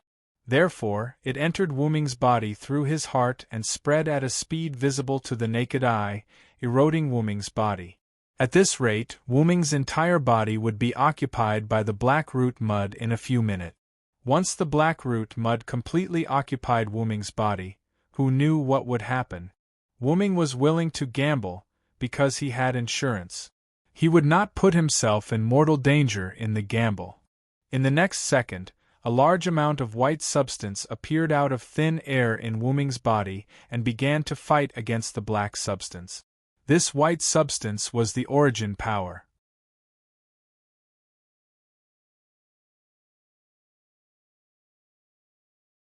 Chapter 1046. Any part of Wuming's body could produce origin power, which was why it could appear out of thin air inside Wuming's body and fight against the black substance that represented the origin black mud. Origin power was Wuming's insurance. Wuming consciously controlled the birth and death of origin power, constantly mixing it with the origin black mud. The white substance and the black substance were like two countries at war, going back and forth, one taking over one side, the other taking over the other. In the end, the origin black mud and origin power each took over half of Wuming's body. It wasn't a case of you taking up the left and me taking up the right, or you taking up the top and me taking up the bottom. Instead, it was a mixture of you and me. At this moment, Wuming's body was filled with black and white substances. Black and white were constantly changing, and finally, the origin black mud and origin power were fighting against each other. However, this wasn't enough. The origin black mud wasn't in its home ground, and it was caught off guard by the origin power. All of its thoughts were focused on resisting the origin power. As a result, the corrosion of the origin black mud on Wuming's body weakened. He hadn't obtained anything from the corrosion earlier, and now that the corrosion had weakened, wouldn't it be even harder to obtain the secret? And so, Wuming came up with an idea. Wuming controlled the origin power and consciously guided the origin black mud through his body again and again. In just a few breaths' time, the origin black mud had completely covered Wuming's body, leaving nothing behind. However, what Wuming imagined didn't happen. Not only that, nothing happened at all. Nothing happened? Wuming was at a loss. Could it be that his gamble was wrong? Refusing to believe it, Wuming once again controlled the origin black mud to flow through his body, but the result was still fruitless. This is troublesome. Wuming felt a bit irritated. Wuming's goal was not to find the secret of adulthood and become stronger, but to kill Gydia, protect the world between worlds, and protect Chaldea. However, this method did not seem to achieve the goal of killing Gydia, protecting the various worlds and Chaldea. That was why Wuming was frustrated. It seemed that Wuming had made a wrong bet this time. In that case, Wuming needed to think of other ways to get through this difficult situation. After all, not only did he want to protect the worlds in between from harm, but he also wanted to take back Chaldea from Gydia, and he also had to kill Gydia. The difficulty of combining the three into one was extraordinarily high. Looks like I have to work on that first. No matter what, they had to destroy the launcher of the anthropoid cannon first. This was the most important thing. Only in this way could the worlds in between be safe and sound. Then, he had to deal a heavy blow to Gydia, take back Chaldea from Gydia, and then completely destroy Gydia. This needed to be done in one go, and the difficulty was not ordinary. After all, Wuming did not know how fast the launcher of the man-made cannons, which were the clusters of trees that looked like withered branches, could recover. He also did not know if Gydia's launcher was the only one that could release the man-made cannons. Wuming also did not know where Gydia hid Chaldea. Even more, Wuming did not know if Gydia had any trump cards. In short, this was not an easy task. However, just as Wuming was thinking, he did not notice that the black origin mud was slowly assimilating with the origin power in Wuming's body. The pain that he had adapted to gradually disappeared. Wuming, who was unaware of all this, left Tiamat's embrace and turned to look at Tiamat. Tiamat did not know why Wuming wanted to leave her embrace, but Tiamat did not need to know. She just looked at Wuming silently, her starry eyes filled with motherly love for Wuming. Seeing Tiamat like this, Wuming did not know what to say for a moment. The words of gratitude that he wanted to express were also stuck in his mouth. Tiamat completely treated Wuming as her son, but Wuming was not used to treating Tiamat as his mother. Tiamat helped him just now, so he should naturally thank Tiamat. However, Wuming felt that once he opened his mouth, Tiamat would become unhappy. After all, parents who truly loved their children did not ask for anything in return. Wuming was worried that Tiamat would think that Wuming was treating her as an outsider and feel sad. Anyway, Wuming was quite conflicted now. Looking at Tiamat's pink starry eyes, Wuming finally decided to thank her. That, however, before Wuming could finish his sentence, Tiamat seemed to have seen through Wuming's intentions. She happily hugged Wuming in her arms and kept muttering, "Child. Child." Tiamat's expression at the moment looked quite happy, and Wuming was currently buried in Tiamat's bosom, which was filled with motherly love, so he could not speak for a while. After exerting a tremendous amount of effort, Wuming finally left Tiamat's embrace. After persuading Tiamat in every possible way, he made Tiamat obediently sit on the side, and then Wuming walked towards Enkidu. "I made the wrong bet. I have to find another way to deal with Gydia." Wuming told Enkidu and Kalas about what he had just experienced. At the same time, Wuming also told the two of them about his plan to remedy the situation. "Master, is it okay for that thing to stay in your body?" Kalas was referring to the black origin soil in Wuming's body.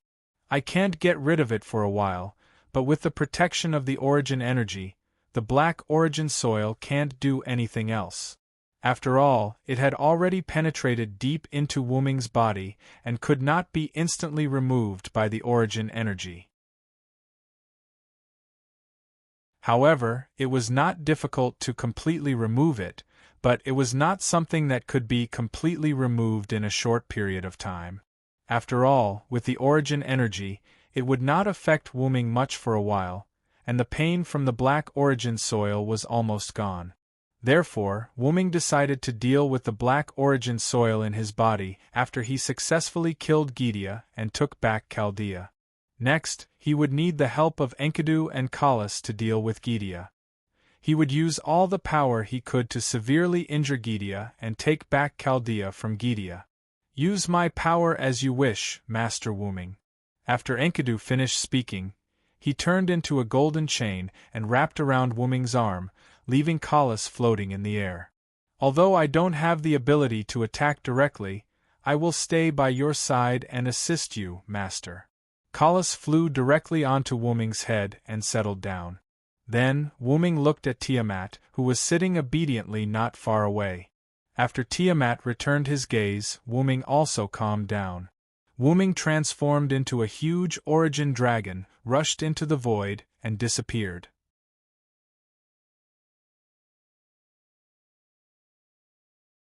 Chapter 1047. The world that was formed by a few clones was destroyed by Gydia. This was something that could not be helped. Putting aside the fact that Gydia's humanoid cannon had the power to destroy an entire world with the support of his origin energy, the world that Wuming's clones created was just a very simple world. Apart from the storm and the ocean, there was nothing else. There was not even land. Even if Silent's doppelganger tried his best to stop Gaia's anthropoid cannon, even if it was just the aftershocks, after a few rounds, this simple world would not collapse because of the aftershock. On the other hand, Gydia's time temple was still intact apart from the jade throne that Wuming smashed with his claw. After all, the Temple of Time was King Solomon's second noble artifact. Later on, it was obtained by Gaia. Now, it was tempered, modified, and strengthened by the power of origin. It would be difficult to destroy it completely. At the very least, if Gaia's artificial cannons wanted to destroy the Temple of Time, they would have to hit it at least 3 times. This was enough to prove how powerful the Time Temple was. Gydia, who had returned to the world, flew to the ruins of the Jade Throne and sat on a fragment as if the Jade Throne was not destroyed. "Interesting, very interesting. I didn't expect you to be able to create a world." Gydia praised Wuming. No matter how simple a world was, it was still a world. As long as it was completed in the future, it might be possible to form a world that operated on its own. Facing Gydia's praise, Wuming's clones continued to pretend to be his original body. I've studied the inherent barrier. With my own ability, it's not difficult for me to create such a simple world. Wuming's clones were right. Wuming had been studying the inherent barrier since the beginning. The inherent barrier itself was a world that could exist on its own but required mana to maintain. Wuming's clones were originally God's powers. With this knowledge, it was not difficult for Wuming to create a simple world on his own. However, it was Wuming's first time using the inherent barrier to create a world. Compared to Gydia, Wuming was showing off in front of an expert. After all, Gaia's noble phantasm, or rather, the second noble phantasm that originally belonged to Solomon, the time to wear the crown has come to inspire all things, as Paulina, which was the temple of time, was actually an inherent enchantment. It was a space that gathered and integrated the history of mankind that had been converted into mana. It existed in an imaginary space that was isolated from the usual flow of time. It was originally an inherent barrier, but it later became a singularity. Later on, due to the origin power and Gydia's control of the relic, it became a special small world. If Gydia wanted to, the Time Temple could undoubtedly become a new world. However, Gydia did not want to do that. That was why he kept the Time Temple in its current state, leaving the moon-shaped world and coming to this world. Therefore, in a sense, Wuming was showing off in front of an expert. "You're really strong, Gydia." Gydia chose the right battlefield and grasped Wuming's weakness, so Wuming did not dare to fight with all his strength against Gydia. It could be said that he had all the right time, place, and people. Gydia had the artificial cannon that could easily destroy the world, and the battlefield between Wuming and Gydia was still between countless worlds. In addition, Wuming was also threatened by Gydia to some extent, so he could not fight with Gydia at all. If one were to simply compare Wuming and Gydia, Wuming's individual combat ability was very strong, while Gydia's was good at AoE damage. In short, all the factors added together were quite unfavorable to Wuming. However, it was good that Gydia's moves were simple and did not have any strange abilities. Wuming could still deal with it, but if he wanted to defeat Gydia under such conditions, he still had to plan for the long term. In other words, he had to stall for time. Everything Wuming was doing now was to stall for time.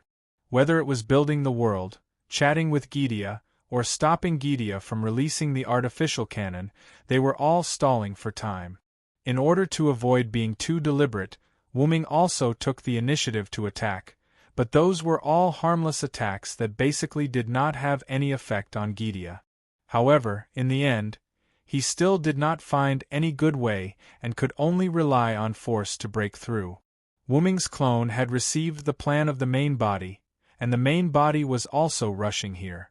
What Wuming's clone needed to do was to cover for the next plan and make the best preparations. First, he needed to destroy Gydia's launcher that launched the artificial cannon, the huge sphere made of dead branches.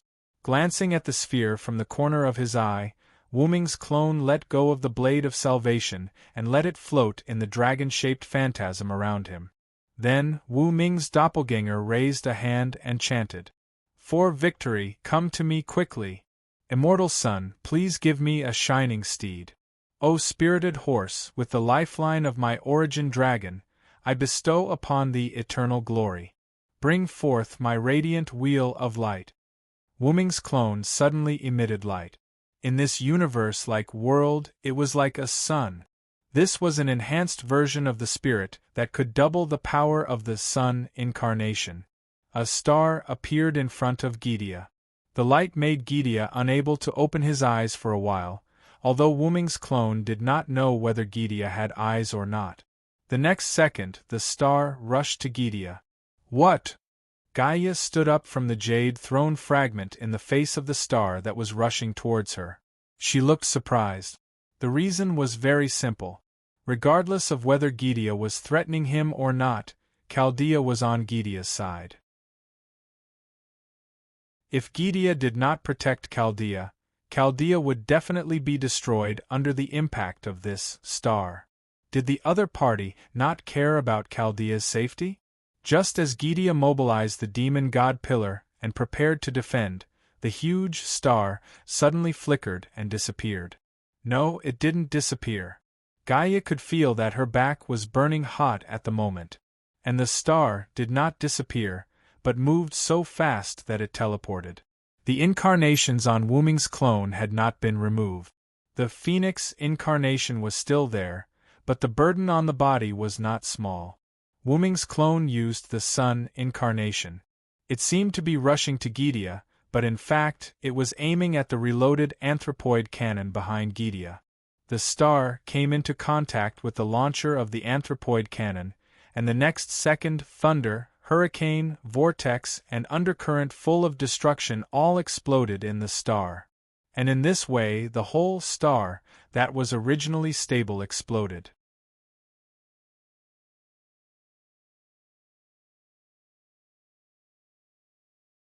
Chapter 1048. Wuming's clone used his various avatars as ammunition to detonate the Sun avatar, using it as a bomb to explode behind Gydia. He wanted to destroy the artificial cannon's launcher, which was the cluster of branches. Without a doubt, Wuming's clone succeeded. After the violent explosion, the smoke and dust dispersed. Gydia had already been protected by the demon god pillars, preventing him from being affected by the explosion. Although it was an attack aimed at the artificial cannon's launcher, it also contained the power of the source. The aftermath was enough to make Gydia suffer, so he had to be on guard. Because the explosion had ended, only a few demon god pillars remained. The barrier dissipated, and Gydia's figure reappeared. Because it was just too powerful, and with the suppression of the power of the source, the demon god pillars did not have the time to split and grow. Just then, all the demon god pillars stood in front of Gydia, but even so, only a few demon god pillars remained. However, the demon god pillars successfully protected Gydia, not letting Gydia suffer any damage. And as long as there was a demon god pillar, and as long as Gydia existed, the 72 demon god pillars would regenerate. However, the few fragments left behind by the Jade Throne had basically all shattered. As for Wuming's clone's target, the artificial cannon's launcher, it had disappeared. In Gydia's senses, the artificial cannon's launcher had been destroyed by Wuming in the explosion of the star, just now. That's self-destruction, right? The explosion of the star, just now, was without a doubt self-destruction. Otherwise, how could it be so powerful? If Wuming really had such a powerful move, he could have used it right from the start. Why would he waste so much time with Gydia? However, why would he self-destruct? Even Gydia did not expect Wuming to choose to self-destruct. After all, no matter who stood in Wuming's perspective, no one would do that, right? After all, Gydia's goal was to kill Wuming. His self-destruction was what Gydia wanted, but Wuming should have aimed at Gydia before self-destructing. Also, was Wuming going to die just like that? That was too ridiculous. Even Gydia would not believe it. Then what was going on? Just as Gydia was thinking, a meteor streaked across the cosmos like sky between worlds. The meteor's target was Gydia. When the meteor was still a long distance away from Gaia, Gaia discovered the meteor's track. After all, it was too strange for a meteor to appear at this time. Was this Wuming's trump card? However, the star that Wuming had just created had indeed self-destructed. Gydia could clearly sense Wuming's aura disappearing bit by bit. Is this a unique phenomenon between worlds? Gydia decided to observe for now. However, just as Gydia was thinking, the meteor arrived before Gydia in an instant. It was not a meteor. It was Wuming in his huge dragon form. Roar! Wuming roared furiously and swiped at Gydia with his claws imbued with the power of origin. Because the demon god pillars had not fully recovered, a few demon god pillars could not block the claw imbued with the power of origin. Rip. Immediately, the demon god pillars were severed and Gydia was sent flying. Wuming's figure stopped where Gydia was originally. With a swipe of his claws, he shattered the demon god pillars that had been severed into pieces and disappeared. He had to destroy all of the demon god pillars while there were only a few left. The demon god pillars' recovery speed was suppressed by the power of origin. Now, Gydia did not have a single demon god pillar that he could use, and Gydia was finally injured by Wuming. Gaia, who had been sent flying, steadied herself and touched her chest. An extremely exaggerated wound stretched from Gydia's shoulder to his waist. A piercing pain surged into Gydia's head. Before Wuming's claws reached Gydia, the remaining demon god pillars protected Gydia, allowing Gydia to avoid Wuming's direct attack. As a result, this wound was not caused by Wuming's claws, but by the power of origin imbued within Wuming's claws, or in other words, by grazing Gydia. Otherwise, Gaia wouldn't only have one wound on her body. A blue figure appeared from the hole in Gydia's chest. It was the crystal ball that stored Chaldea's base. As Gydia touched the wound, the Chaldea's crystal ball fused into Gydia's body again. Clearly, Gydia had hidden Chaldea even deeper in his body. The sharp-eyed Wuming obviously saw this. So it was there. Now, all the demon god pillars had been destroyed and the artificial cannon's launcher had been destroyed. Chaldea's location had also been found. Now, as long as he took Chaldea back, Gydia would lose everything he relied on. And Wuming had discovered a new move. With a wave of Wuming's dragon claw, a dozen meteors flew towards Gydia.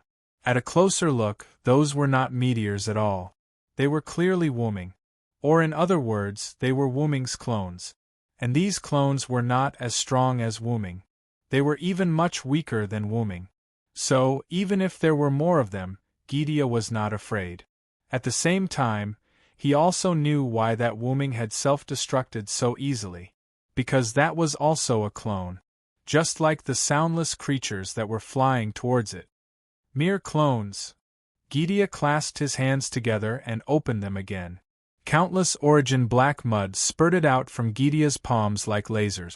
In an instant, a few Wuming's clones were hit. However, there were also clones that survived. These clones took the opportunity to approach Gydia. Immediately, the surroundings emitted a star-like light. Could it be? Gydia realized something. In the next second, several stars surrounded Gydia and exploded. This was Wuming's new move. Using the clones as bombs, he used the sun incarnation with all his strength. With the power of self-destruction, he attacked Gydia. Such a disgusting move was simply Wuming's signature move. It was a pity that Wuming had not discovered this point before. Art was explosions. Sure enough, each of the 12 clones was useful. It was just a matter of whether they knew how to use it or not. After the explosion, Gydia flew out from the smoke that had not yet dissipated. His face was full of anger. Perhaps he was disgusted by Wuming's move. "Aren't you afraid of hurting Chaldea?" Gydia was right. The explosion of Wuming's clones was not that powerful, but it was not small either. It was almost comparable to the gas explosion in Winterwood City. Even if Chaldea was in Gydia's body, if he really destroyed Chaldea, it would not be a joke. However, Wuming smiled at Gydia. The explosion caused by self-destruction is almost all the power of the source. How could it hurt Chaldea? That's right. Whether it was the sun incarnation or the other clones, or Wuming's sun incarnation, they were all driven by the purest power of the source. From a human's point of view, these explosions were very ordinary. They could not hurt Chaldea's defense at all. But for Gydia, who had the black soil, it would definitely cause double the damage. When Wuming slapped Gydia away with his claw, he clearly saw that Gydia was injured, while Chaldea's crystal ball was fine. Obviously, as long as he attacked with pure source power, he would not hurt Chaldea. Reducing the power of the explosion and increasing the concentration of source power would not affect Chaldea much. This was the effective method Wuming accidentally found to deal with Gidia.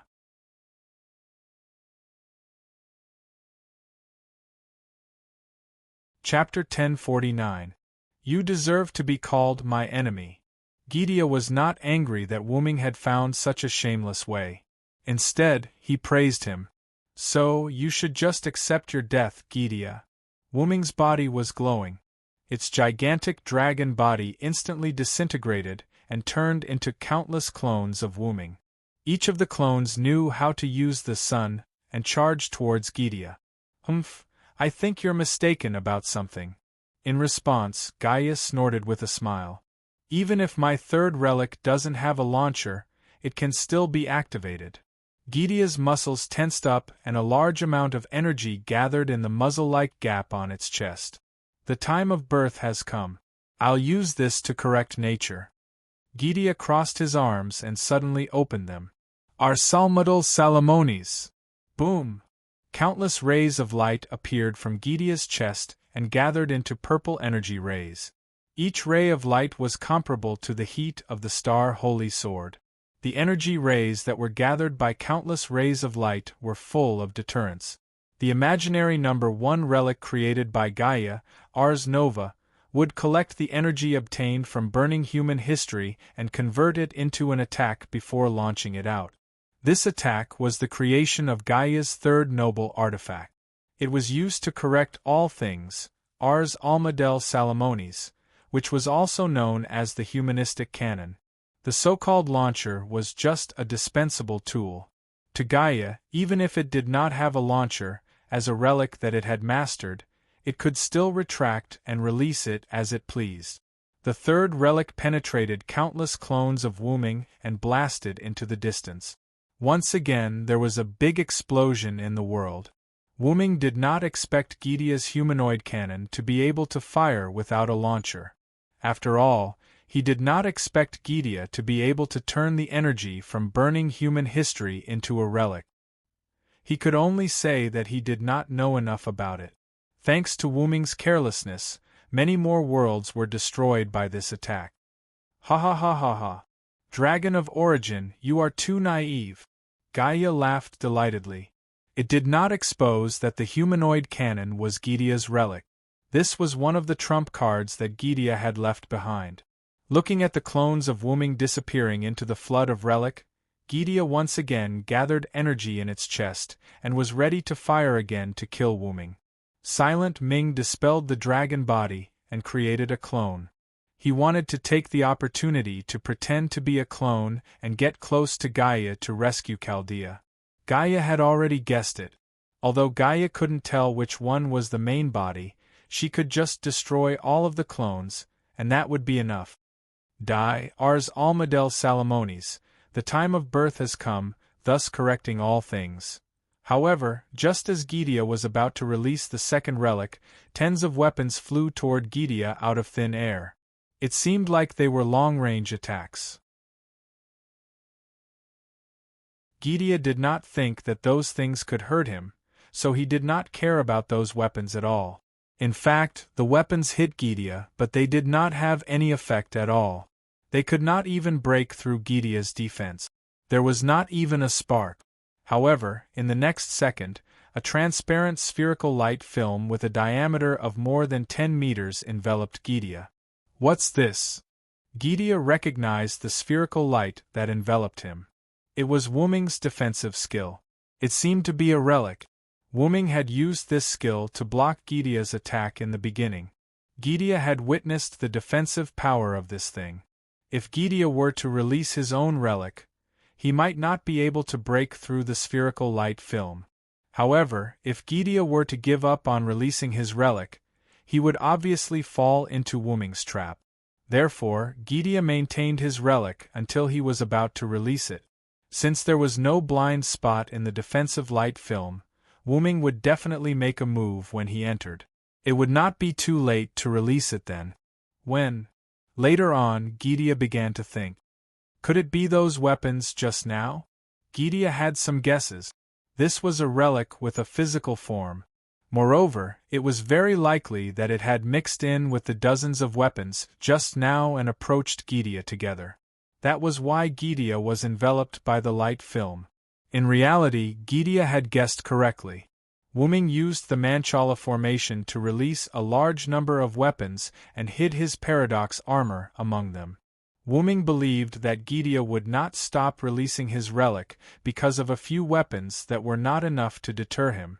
As expected, Gydia was hit because of this. Suddenly, the 9 rings on Gydia's fingers flashed. The 9 rings left behind by King Solomon were not just for show. Even if they were almost useless against Wuming, they could provide Gydia with part of his wisdom. Gydia began to think again. There was no need for Wuming to get close to Gydia to take back Chaldea. Wuming could totally attack Gydia first. After all, Wuming knew that he could use pure origin power to hurt Gydia without affecting Chaldea. In the next second, a gap appeared in the spherical light film that enveloped Gydia. An extremely large flood surged into the spherical light film. The flood contained a large amount of pure origin power and could cause great harm to Gydia. However, the flood would cause very little harm to Chaldea. It could be said that it was killing 2 birds with 1 stone. Seeing this, Gydia was even more certain that he had understood Wuming's intention. At that moment, the relic that he had gathered earlier was instantly launched toward the gap. Hundreds of millions of rays of light that were comparable to the star creation Holy Sword instantly blocked the gap that appeared in the spherical light film. Before the flood that entered through the gap could splash onto Gydia, the gap was blocked. Now, Gydia thought that he had more or less understood Wuming's moves. If it was the same move again, Gydia was confident that he would not fall for it. Just as Gydia was thinking that, there was a fluctuation in front of Gydia. Wuming appeared out of nowhere and slashed Gydia with the divine blade of salvation. Swoosh, bang. At the same time, the spherical light film that surrounded Gydia shattered, and Gydia was sent flying again. It was exactly the same as the previous scene. However, this time, Wuming had an additional item in his hand. The Chaldea crystal ball was in Wuming's hand when he slashed Gydia. "It's all thanks to you, Kalas." Wuming praised Kalas.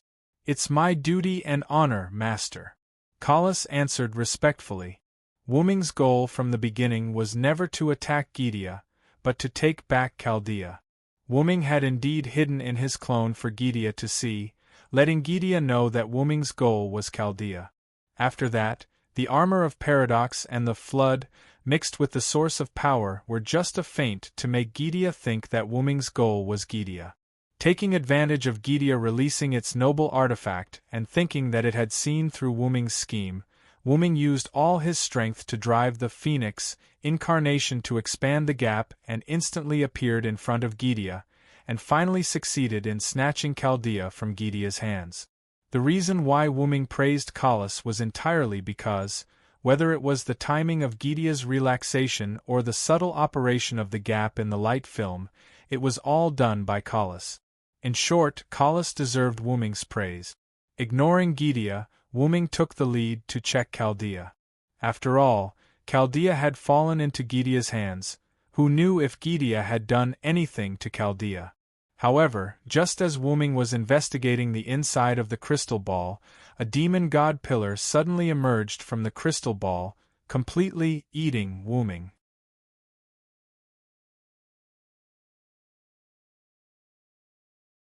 Chapter 1050. The demon god pillar came so suddenly that Wuming did not even have time to react before he was completely engulfed by the demon god pillar. At this time, Gydia, who stabilized himself after flying backwards, laughed loudly. "Ha ha ha ha! You didn't expect it, did you? Dragon of Origin! I have already released Floro's seal.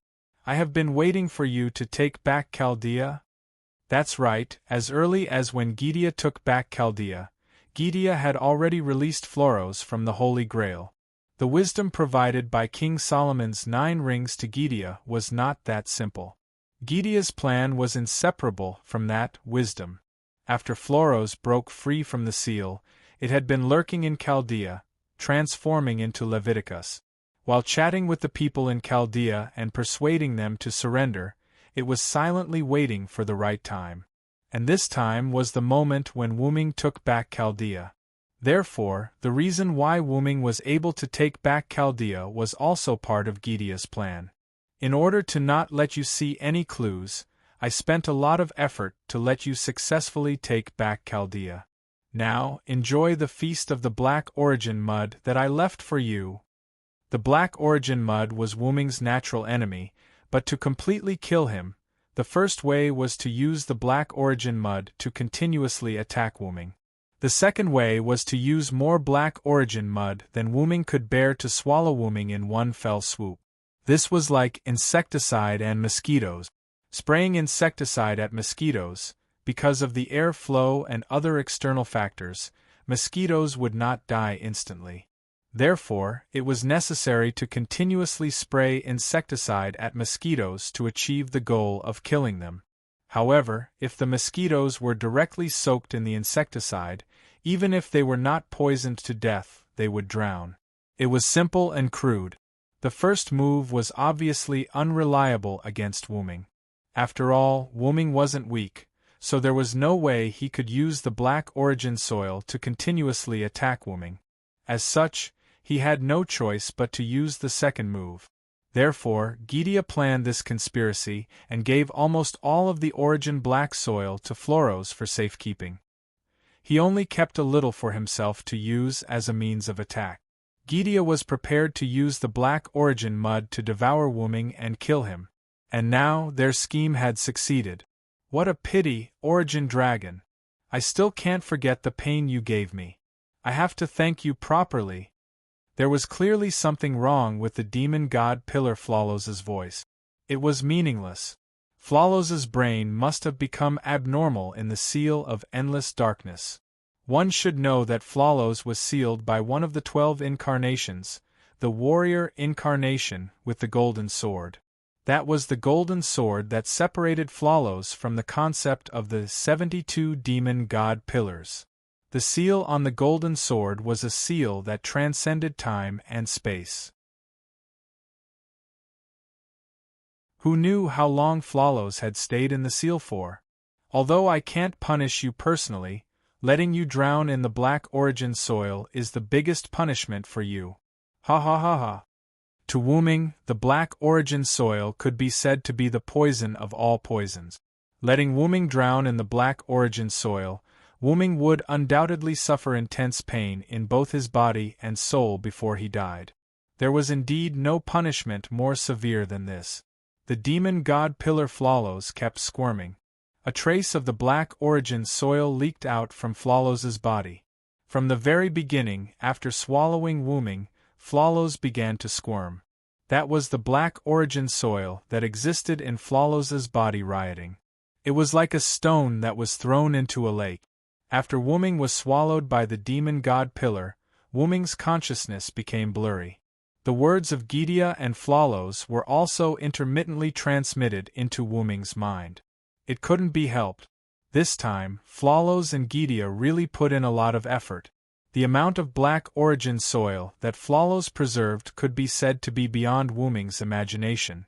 Once Wu-Ming was swallowed, he couldn't maintain his consciousness. After all, the amount of Black Origin soil was just too much. Wu-Ming was suffering extreme pain in his soul and body all the time. His blurry consciousness was also caused by this pain. I've underestimated Gaia. Wu-Ming's mind was in a disjointed state. Master, you can do what you did last time and transfer your consciousness to the backup machine again. This way, you can avoid the Black Origin soil's damage to your soul.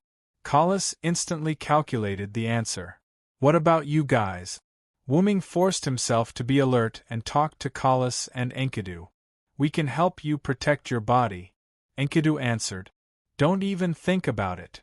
Wu-Ming interrupted Enkidu without hesitation. If that was the case, Wu-Ming's consciousness and soul could be preserved. However, this body would be finished. This body that had lost its mental resistance would definitely be completely consumed by the Black Origin soil. Even if Enkidu and Kala stayed behind to protect Wuming's body, they would definitely not be able to block it as easily as last time when Wuming's body fell into the box world. In other words, Enkidu and Kalas would definitely die with Wuming's body. Only Wuming would be left alive. I promised you guys that I would never abandon you guys and escape alone. Master, shut up. Master Wuming, I refuse. Kalas and Enkidu shut their mouth. After all, they knew how stubborn Wuming was.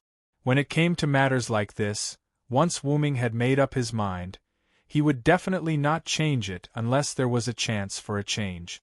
But now, a chance for a change was really hard to come by. Talking to Kalas and Enkidu had strengthened Wuming's consciousness quite a bit. In other words, he could still hold on for now. There was no such thing as a dead end.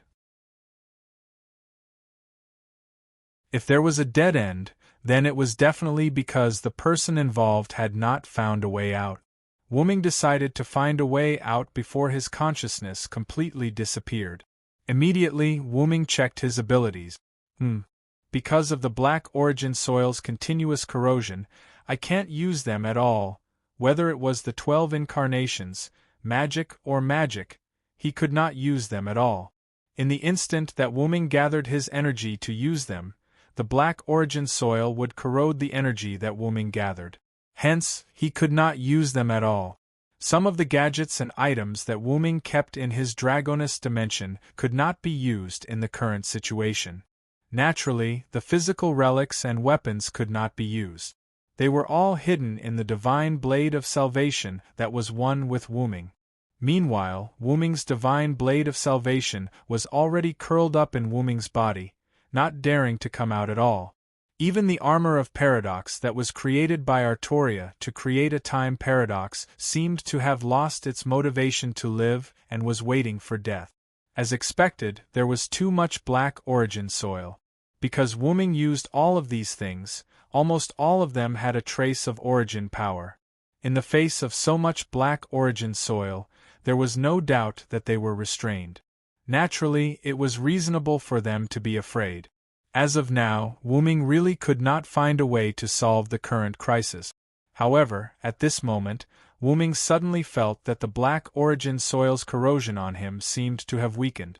That was because Wuming's pain suddenly decreased a lot, and it was still weakening. Wuming's consciousness also slowly dissipated and became completely awake. The Black Origin soil was gradually accepting Wuming, or rather, Wuming was gradually adapting to the Black Origin soil? Wuming discovered that the source of all this phenomenon was a small part of the Black Origin soil that existed in his body.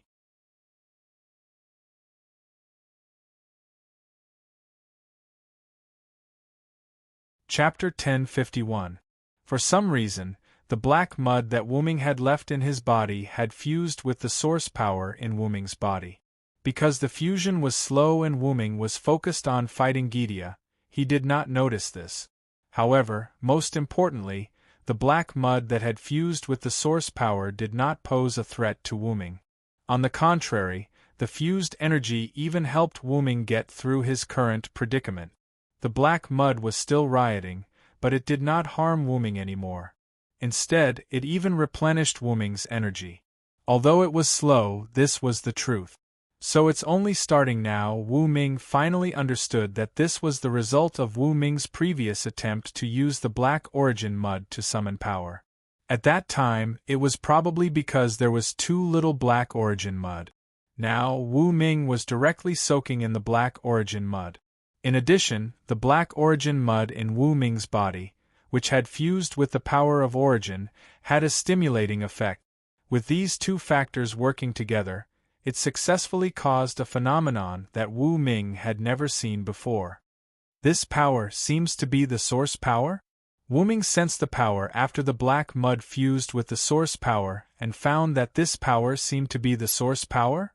It is indeed the source power, but it's different from my source power. After the fusion, Wuming felt that the new power was the source power, and it was almost the same as before.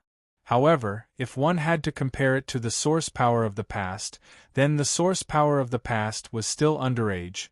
while the source power of the current source power could be considered adult. Could this be the secret of adulthood? No, it was definitely not that simple. After all, apart from the source power of the adult version in Wuming's body, there were no other changes. Could it be because there wasn't enough of it?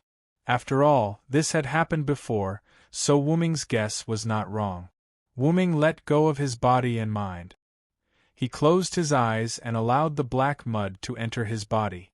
Under the guidance of the new power, it continuously produced new source power.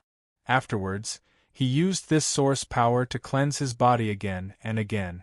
Wuming's goal was very simple. Since the source power was adult and Wuming's body was underage, would using the adult source power to cleanse Wuming's underage body be able to allow Wuming to transform? That was what Wuming guessed. No matter what, he had to give it a try. However, most of the time, the truth was just that simple. After being continuously baptized by origin, power, Wuming's body had indeed changed slightly. Wuming opened his eyes and sensed his body. No matter how he looked at it, nothing had changed, but Wuming could feel in his heart that the current him and the him a few minutes ago were on two completely different levels. Is this the power of the great origin? Wuming's pupils had turned golden, and the center of his pupils was still red, but it was no longer wine red. Instead, it was a fiery red that was full of vitality. At this moment, Wuming felt as if he had just woken up from a dream. Many things seemed to automatically appear in Wuming's mind. It was about the origin dragon, the origin black soil, and the great origin. If the type moon world's origin was the origin of everything that gave birth to the type moon world, then the great origin was the origin of all the worlds that gave birth to it. Regardless of whether it was the world that Wuming had first stayed in, the type moon world, or the other worlds that Wuming had experienced, they were all born from the great origin. They took root and sprouted between the worlds, becoming powerful worlds that gave birth to life and flourished. The origin dragon was actually a guardian deity that protected and complemented the great origin. At the same time, it was also a guardian deity that protected the worlds that were born from the great origin. This was why the two great restraints of the type moon world had so generously allowed Wuming to cheat, open a backdoor, and even form a contract with him. It was because the two great restraints knew about Wuming's identity. If Wuming was in the two great restraints' shoes, he would have done the same thing. Although it was a cliché, the origin dragon was truly an existence that protected the stable development of each world. It was responsible for resolving the apocalyptic crisis of each world, and it had unparalleled power that could easily resolve a world's crisis. Although the type moon world had given birth to parallel worlds and used this method to escape the apocalypse, it wouldn't be a loss to curry favor with Wuming, so it had done so. As for worlds without parallel worlds, the origin dragon wouldn't take action when species changed or went extinct, because the world wouldn't be destroyed as a result, and new species would be born. It was only when an irreversible apocalyptic crisis occurred that the origin dragon would either appear with a certain identity to save the world, or it would directly take action. In short, the apocalyptic crisis of the world would always be resolved. To put it simply, the origin dragon was a so-called god to each world. From a certain perspective, it could be considered a god in the truest sense. After all, the origin dragon and the great origin dragon complemented each other. It represented the great origin, and the great origin represented it. However, even if it was the origin of all worlds, even if it was the great origin that transcended all existences, there would still be death. Existence was the embodiment of life, and this existence would definitely experience death. However, the great origin's death wasn't the usual way of death. The great origin's death was to enter a deep slumber, after which it would restart after a certain period of time. If there was a word to describe this, it would be reincarnation. After a reincarnation was complete, the Great Origin would continue to give birth to new worlds, while the Origin Dragon would continue to carry out its duties and protect the world. By the way, the Origin Dragon that complemented the Great Origin would also die as a result, and it would recover its strength as the Great Origin restarted. As for Wuming, what he experienced was the process of the Origin Dragon restarting after its death.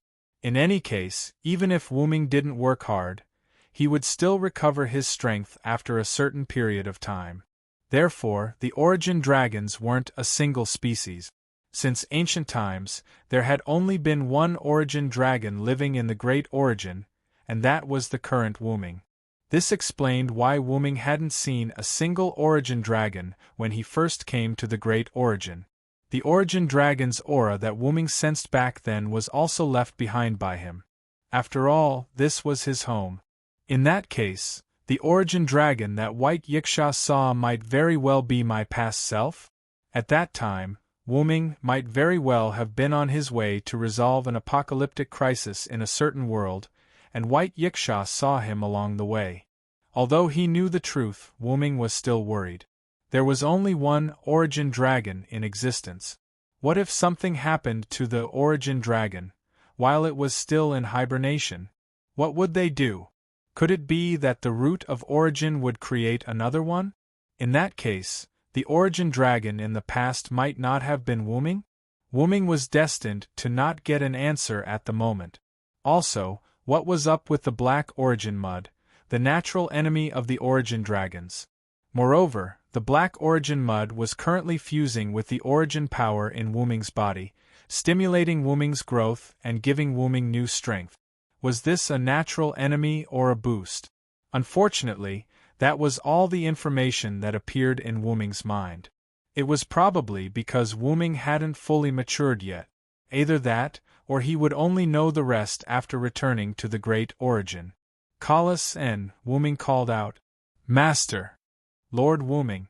A golden heaven lock vaguely appeared on Wuming's arm, while the crown on Wuming's head glowed. The two were responding to Wuming. Although they didn't know what had happened, they knew that Wuming had survived the danger. That was all they needed to know. It's time to go out and end this.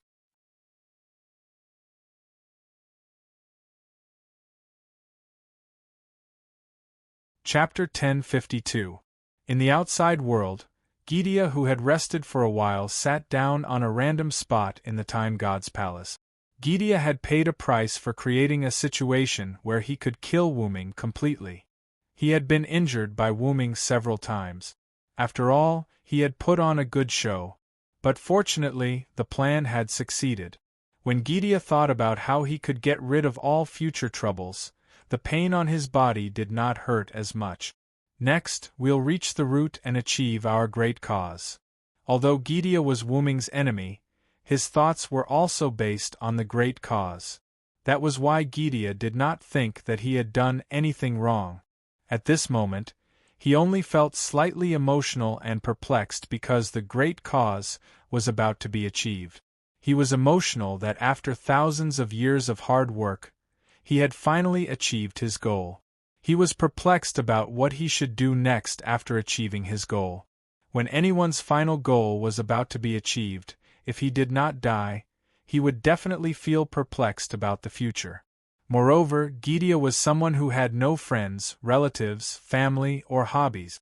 He only had the ultimate goal of saving the world through the burning of human principles. I miss the king a little. Gydia used the burning of human principles after all. It was just a magic technique. Although he called himself the Demon God King, he did not have many subordinates under him. Although the 72 Demon God Pillars were Gydia's subordinates in name and treated Gydia as their king, Gydia was an amalgamation of the 72 Demon God Pillars' consciousnesses. When Gydia spoke to different people, he would show different personalities. This was also because Gydia was an amalgamation of the 72 Demon God Pillars' consciousnesses. Gydia could be said to be a loner. It could only be said that Gydia's relationship with the 72 Demon God Pillars was rather strange. Gydia was one of the 72 Demon God Pillars, but not the 72 demon god pillars. Gydia was an individual, but also a whole like the 72 demon god pillars. As a result, once Gydia died, the 72 demon god pillars as a whole would collapse and cease to exist. But as long as Gydia was still alive, even if the 72 demon god pillars all died at once, with Gydia's current strength, he would be able to summon them back. At the same time, Gydia was an amalgamation of the consciousness of the 72 demon god pillars. This meant that the demon god pillars were actually a kind of technique. The 72 demon god pillars were the same as Gydia's, both of them burning the principles of humanity. As tactics, once they achieved the goal they had set a long time ago, they would definitely fall into emptiness. This was because they were the ones being used, not the ones dominating. Even if they won, it would not change the fact that they were tactics. That was why Gydia said, "I miss the king." As for the king that Gydia mentioned, it was naturally King Solomon. If that's the case, why don't you go and see him yourself? Hearing this, Gydia was shocked. The demon god pillar Floros also shook violently. However, Floros was not shocked. It was because Wuming was cutting open its stomach. Poochie! After the sound, a hole suddenly appeared on the huge demon god pillar. It was opened from the inside. The demon god pillar, Floros, was like a deflated balloon or a frosted eggplant. The entire demon god pillar shrank because of this hole and withered. And from the hole that suddenly appeared on the demon god pillar Floros, a stream of light instantly flew out. It floated in the sky and revealed a figure. It was Wuming. "You're actually still alive?" Gydia was in disbelief. This feeling was like, you clearly soaked a mosquito in insecticide, but after a while, the mosquito reappeared in front of you alive and kicking. It even changed from a centimeter in size into a monster. Who wouldn't be shocked? And after being shocked, Gydia became angry. The existence that you thought you could kill didn't die, but was still alive and kicking. Who wouldn't be angry? As for Floros, it was already too busy to care about itself. It didn't have time to be angry or shocked. Floros was like a fish out of water. Its whole body struggled in pain. Then, after struggling a few times, it stopped moving. In the next second, Floros melted and turned into a pool of black matter floating in the air. Wuming waved his hand and attracted the black matter. It integrated into his body, and a lot of new origin power was generated. That's right, the black matter after Floros melted was the origin black mud. Wuming used it and absorbed it into his body. You actually assimilated with the origin black mud? Did you reverse it? No matter how stupid Gydia was, he could see that this was Wuming's trick. At this moment, in Gydia's understanding, Wuming was now in a reverse state, which was quite popular among the servants. The so-called altar. Wuming's pupils were now golden, and his pupils were fiery red, which was probably the characteristic of his altar. Otherwise, how could he turn Floros into the origin black mud and absorb it? One must know that the origin black mud was like poison to Wuming. I just happened to get a new power. For Gydia's guess, Wuming did not give a positive answer. Although it was not a secret, Wuming also knew that his change was not something worth telling the enemy. However, Wuming's ambiguous words, in Gydia's ears, was admitting that Wuming had been altered. "Come and try my new power, Gydia." Wuming shouted and waved his hand. Countless origin black mud like monstrous waves appeared out of thin air behind Wuming, raised high and rushed toward Gydia. This posture was bound to cover Gydia in an instant. Now, Gydia also realized that he may no longer be Wuming's opponent, but even so, Gydia would not give up. My great cause, my ideals, the meaning of my birth, will never end with being destroyed by you. Gydia seemed to be going all out, his body trembled violently, and then began to burn. This was Gaia, the burning of human principles style, using all the power of the burning of human principles. My name is Gydia. Humanity burning humanity. Demonic King Gydia? Gydia's muscles were tight, as if all of his energy was about to explode. Then, Gydia hugged his chest and clenched his fist. The muzzle-like thing on Gydia's chest began to gather purple energy that was so red that it was black. Gaia had gathered so much energy that her entire body was cracking. She suddenly spread out her arms, and the purple energy that had gathered in front of her chest, which was so purple that it was turning black and red, suddenly shot out. Third relic, activate. The time of birth has come. Use this to correct everything. This is my everything. Ars. Almadel. Salamones. Gydia's relic was released at a scale that had never been seen before on Wooming. Gydia's body was cracking at an accelerated speed.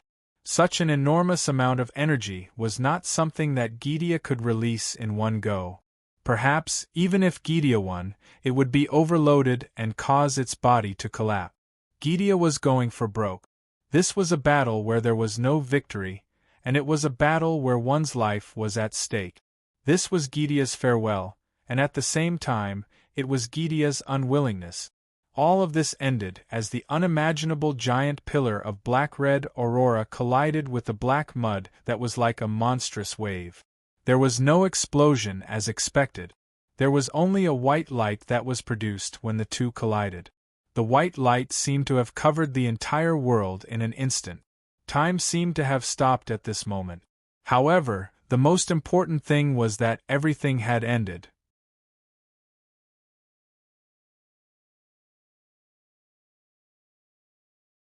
Chapter 1053. An unknown amount of time had passed. Inside the root of origin, on the central platform, Wooming, who had transformed into his human form, was squatting on the giant dragon head of his backup machine. He placed one hand on the machine as if he was inspecting it. Magic circles appeared around Wooming's backup machine. Not long after, the magic circles disappeared. Wooming's hand left the backup machine as he stood up. That should do it. Wooming patted his dust-free hands. Master, is that all you need to do with the backup machine? Colos's voice came from the side. There's no problem. Now, this backup machine of mine can replace me to protect the world between worlds. All of this started from ahem. Wooming did not pay attention to the time. In short, it started from when Wooming ended his battle with Gydia. Just as Gydia said, Wooming had assimilated with the Black Origin Mud, and Wooming's new moves were related to the new Origin power. Whether it was turning Floros into the Black Origin Mud, or summoning a terrifying amount of Black Origin Mud to defeat Gydia, who almost killed himself, it was all because of the fusion of the Black Origin Mud and the Origin power. Wooming's new Origin power. Although he did not understand the theory behind it, Wooming was not someone who was easily confused. Everything would be clear when he returned to the root of origin. However, after Wooming defeated Gydia, he did not kill it. Instead, he kept it alive. As for why he saved Gydia, it was not because of Wooming's kindness, but because Roman suddenly appeared in front of Wooming. Gydia, who had lost all its energy and almost died, was no different from before, or even worse. Roman used his connection with Gydia to successfully escape from Chaldea. Roman's words were simple. Spare his life, please. As for the reason, Roman did not say. According to Roman, he seemed to have obtained information about Gydia when Floros was persuading him to surrender in Chaldea. After that, after Gydia was defeated by Wooming, he used the power of the 10th ring, which was the ring that Gydia was missing, to walk out of Chaldea and meet with Wooming. Wooming gave Roman a lot of faith. He immediately agreed to Roman's request, or rather, he agreed to King Solomon's request. However, Roman's appearance was no longer that of Roman Aikman, but that of King Solomon, whom Wooming had seen at the Singularity in London. After all, Roman had used the power of King Solomon's ring. Naturally, Solomon, which was Roman's original appearance, was revealed. This also meant that Roman had exposed the secret that he was King Solomon in Chaldea. When Wuming asked Solomon about the expressions of the people in Chaldea when he transformed, Solomon's face was subtle. Wuming, who did not expose Solomon's secret, ended the questioning and sent Chaldea back to the original world. The world's people also recovered because of Gidea's loss of power. Chaldea could be said to have succeeded in saving the world. Although it was not direct, it could be regarded as saving the world indirectly. After that, Wuming did not rush to return to the Great Root. Instead, he stayed in Chaldea to help Chaldea deal with the remaining problems. After all, in that world, people's perception was that they just slept for a year. Not to mention ordinary people, the clock tower would definitely ask about it. What could those magicians do to Chaldea, the hero who saved the world? Even if he used his toes to think, Wu Ming knew what they would do to him. There was no doubt that the servants summoned in Chaldea would be repatriated, and Chaldea would be disintegrated. Chaldea's instruments and components would be preserved, sealed, and even studied by one magic family, organization, and even the clock tower. After all, Chaldea was a dangerous organization that crossed the timeline and had a large number of servants that could be regarded as weapons of war. Even if Chaldea saved the world, the magicians of the clock tower would certainly not allow Chaldea to continue to exist. Moreover, there was no direct evidence to prove that Chaldea saved the world. What about Chaldea's data records? Video records? Sorry, it could also be achieved by using magic. There were also many magicians who believed that something did happen in this blank year, but Chaldea only survived for a year because of the magnetic field, that is, he spent this period of time awake and wanted to take credit for it. In short, Chaldea would face a lot of trouble. Although it was said that Olga Marie, Da Vinci, Roman, and others would not be difficult to solve all the problems, but it was still slightly difficult for them to solve all the problems once and for all. Olga Marie's third method was not yet understood, so she was not the third magician. Although Da Vinci was omnipotent, she was, after all, a weapon recognized by the clock tower. After Roman became Roman and asked Wuming to spare Gidea's life, he resumed his identity as Roman. With his temperament, it was impossible for him to let King Solomon appear again. Roman was just a Roman, the highest person in charge of Chaldea's medical department. These three, whether taken out individually or together, were not enough. At least, most of the magicians in the clock tower would not buy it. Therefore, they needed Wuming's help. Wuming went directly to the clock tower. In a room that Wuming often visited in the clock tower, Wuming found that person. Second enchanter, Gemstone Ankashia Zelrich Subian Ogu. Wuming easily met Zelik. Wuming even suspected that this guy had already guessed that Wuming would go to him for help. That's right, Wuming looked for Zelik to let Zelik help Chaldea deal with the aftermath. As the second magician, there would always be people who would give him face. Even if they did not give him face, Zelik also had a lot of connections. It would be quite easy for him to help deal with the aftermath. And Wuming also asked Zelik for a list of magicians and magician families who would definitely make a move against Chaldea. That night, he turned into something terrifying and visited these magicians. He bluntly told them that if they still wanted to reach out to Chaldea, the next time they would be annihilated. Finally, Wuming also tampered with the magic seals that had been passed down in their families in front of these magicians.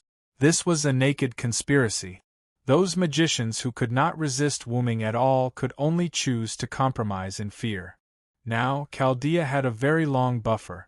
As long as Olga Marie mastered the third magician, at that time, coupled with Olga Marie's status as one of the 12 monarchs, she would definitely have the right to speak no less than Zelik. The third magician was one of the 5 remaining magicians in the world. The other magician also had the help of a powerful magician who could travel through time and summon servants. There was also a powerful existence who could tamper with the magic seals of the clock tower magician family. With these, there was no doubt that Chaldea would not be in any danger. Speaking of danger, Wuming thought of another thing. Kalas, I remember that there was an alien existence outside Chaldea, right?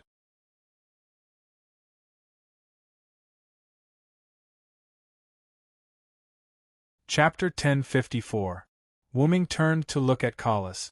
Master, don't worry, Enkidu is basically done, he's taking care of the aftermath. When Wuming put Chaldea back in place, he accidentally discovered an existence that could be called an alien. This existence was paying attention to Chaldea, who had returned to the Type Moon world. Ignoring whether or not the other party had bad intentions, they definitely didn't have any good intentions for sneaking around. Wuming even suspected that Gidia took Chaldea out of the Type Moon world to protect Chaldea. In short, Enkidu, who didn't think he was of much help, volunteered to take care of this matter. After figuring out the other party's identity, it was easy to let them go if they were harmless. As the Heaven Lock, Enkidu was the most powerful weapon in human history. Adding on the fact that Enkidu had been by Wuming's side for so long, he had absorbed a lot of origin power, which made Enkidu extraordinary. Wuming even personally injected new origin power into Enkidu just in case. It could be said that Enkidu could go to the Type Moon world and call himself a god, because no one was a match for the current Enkidu. Any attack that Enkidu casually released now could be considered an attack against Suzheng. As for the alien that Wuming sensed, Enkidu wouldn't be afraid of it at all. That was indeed the case. Kalas had already said that Enkidu had already taken care of those matters and was taking care of the aftermath. Since that was the case, Chaldea had nothing to worry about. However, speaking of worry, Wuming felt that the one he should be worried about was Kalas. Wuming secretly glanced at Kalas, who was floating beside him. The current Kalas was no longer wearing a dragon horn headdress, but she was still not human. The current Kalas was somewhat similar to rubies and sapphires, but the rubies and sapphires were pentagrams and hexagons with wings and bows in the middle. On the other hand, Alice was a transparent hollow sphere with sharp dragon wings. In the center of the sphere, there were 3 metal rings that rotated irregularly. In the center of the 3 rings, there was a little light like a star. It had to be said that the current Kalas was very similar to Ruby and Sapphire. However, they were sisters, so it was normal for them to be similar. After all, Kalas' full name was Kalas Balit, or Lapis Lazuli. Like Ruby and Sapphire Saphia, Kalas was just Wuming's abbreviation for her.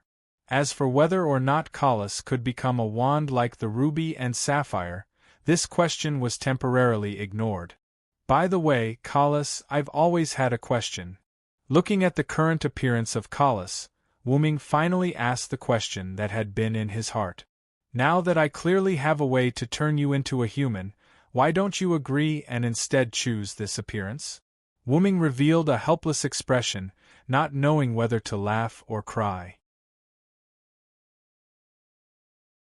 Compared to the appearance of a human, I still prefer the style of my sister's phone, Kelly replied in a serious tone. However, Wuming revealed an expression of, I knew you would say that. It must be Ruby who bewitched you. Wuming responded to Kalas with a gaze that saw through everything, and Kalas fell into a rare silence. It seems that I guessed right. Wuming sighed. It couldn't be helped. Who told Wuming to pick up Mayu in the past 2 days? More than once he saw Ruby give up on accompanying Ilya and secretly follow him instead. Wuming glanced at Kalas again. He had no intention of blaming her. I actually wanted you to experience the life of a human, but since you like this appearance, we'll leave it at that for now. After all, when Kalas thought things through one day, Wuming could use the power of the Great Origin to turn Kalas into a human at any time. Let's go. The arrangements here have been completed. After some time, come back and check on it. We can proceed with the next step of the plan. Wuming patted Kalas, who seemed to be thinking about something. Yes, master. Wuming opened a golden teleportation door and directly went in. Meanwhile, Kalas was still absent-minded. She was thinking about what Ruby had said about bewitching her. Magical girl, huh? Kalas thought as she floated and also entered the teleportation door. In Ilya's world, Shuyu residence. A golden ripple appeared, and Wuming emerged from it. After Wuming came out of the teleportation door, the first thing he did was to look at the clock on the table. At this time, Mayu should be done with school soon. Master, I'll go and prepare to welcome Lady Mayu. After flying out of the golden ripple, Collis directly flew toward the door, out of the door, and out of the door. At the door, there was a surge of magic, and a rather expensive red convertible car appeared there. This was a transformation of Collis. She had the ability to mimic. As for the size of the object she mimicked, she could do so with magic. Wuming, who was standing in front of the window and watching this scene, did not know what to say. Ever since Collis transformed into a ruby or sapphire, Collis had become even stranger. If it was in the past, Collis would definitely not have transformed into a car for Wuming to pick up Mayu. However, now, Collis would transform into a different car almost every time Wuming went to pick up Mayu. Classic, expensive, ordinary. There were all kinds of cars. This even caused Mayu's friends in school to be amazed. It could only be said that Collis was now supporting Wuming and paying more attention to daily life. She was no longer focused on combat. Forget it. I can only blame myself. Wuming sighed. Collis' change might have been caused by Wuming's words back then. Wuming's original intention was to let Collis live alone. Collis probably thought that Wuming no longer needed Collis. Although that was indeed the case, after all, the secret of the black soil and the root of everything was completely understood when Wuming returned to the root of everything after resolving the matter with Chaldea. Wuming had also entered the stage of adulthood. After Wuming returned to the root of everything became a little enthusiastic, as though it was welcoming a blood-related relative. That's right, it was enthusiastic. After that, Wuming also received the information and secrets that he needed to know from the root of everything. There was only one root dragon. If one had to describe it, the root dragon was the materialization of the root of everything. It did not mean that the root of everything could create a new one after the root dragon died. Therefore, the root dragon that White Yiksha had seen back then was Wuming. As for the problem of the root dragons, reincarnation, becoming weak, the root dragon would actually fall into a deep slumber with the root of everything and would recover after a certain period of time after the root of everything's reincarnation. It would not fall into a certain world when it was extremely weak. In other words, Wuming's situation was just an accident.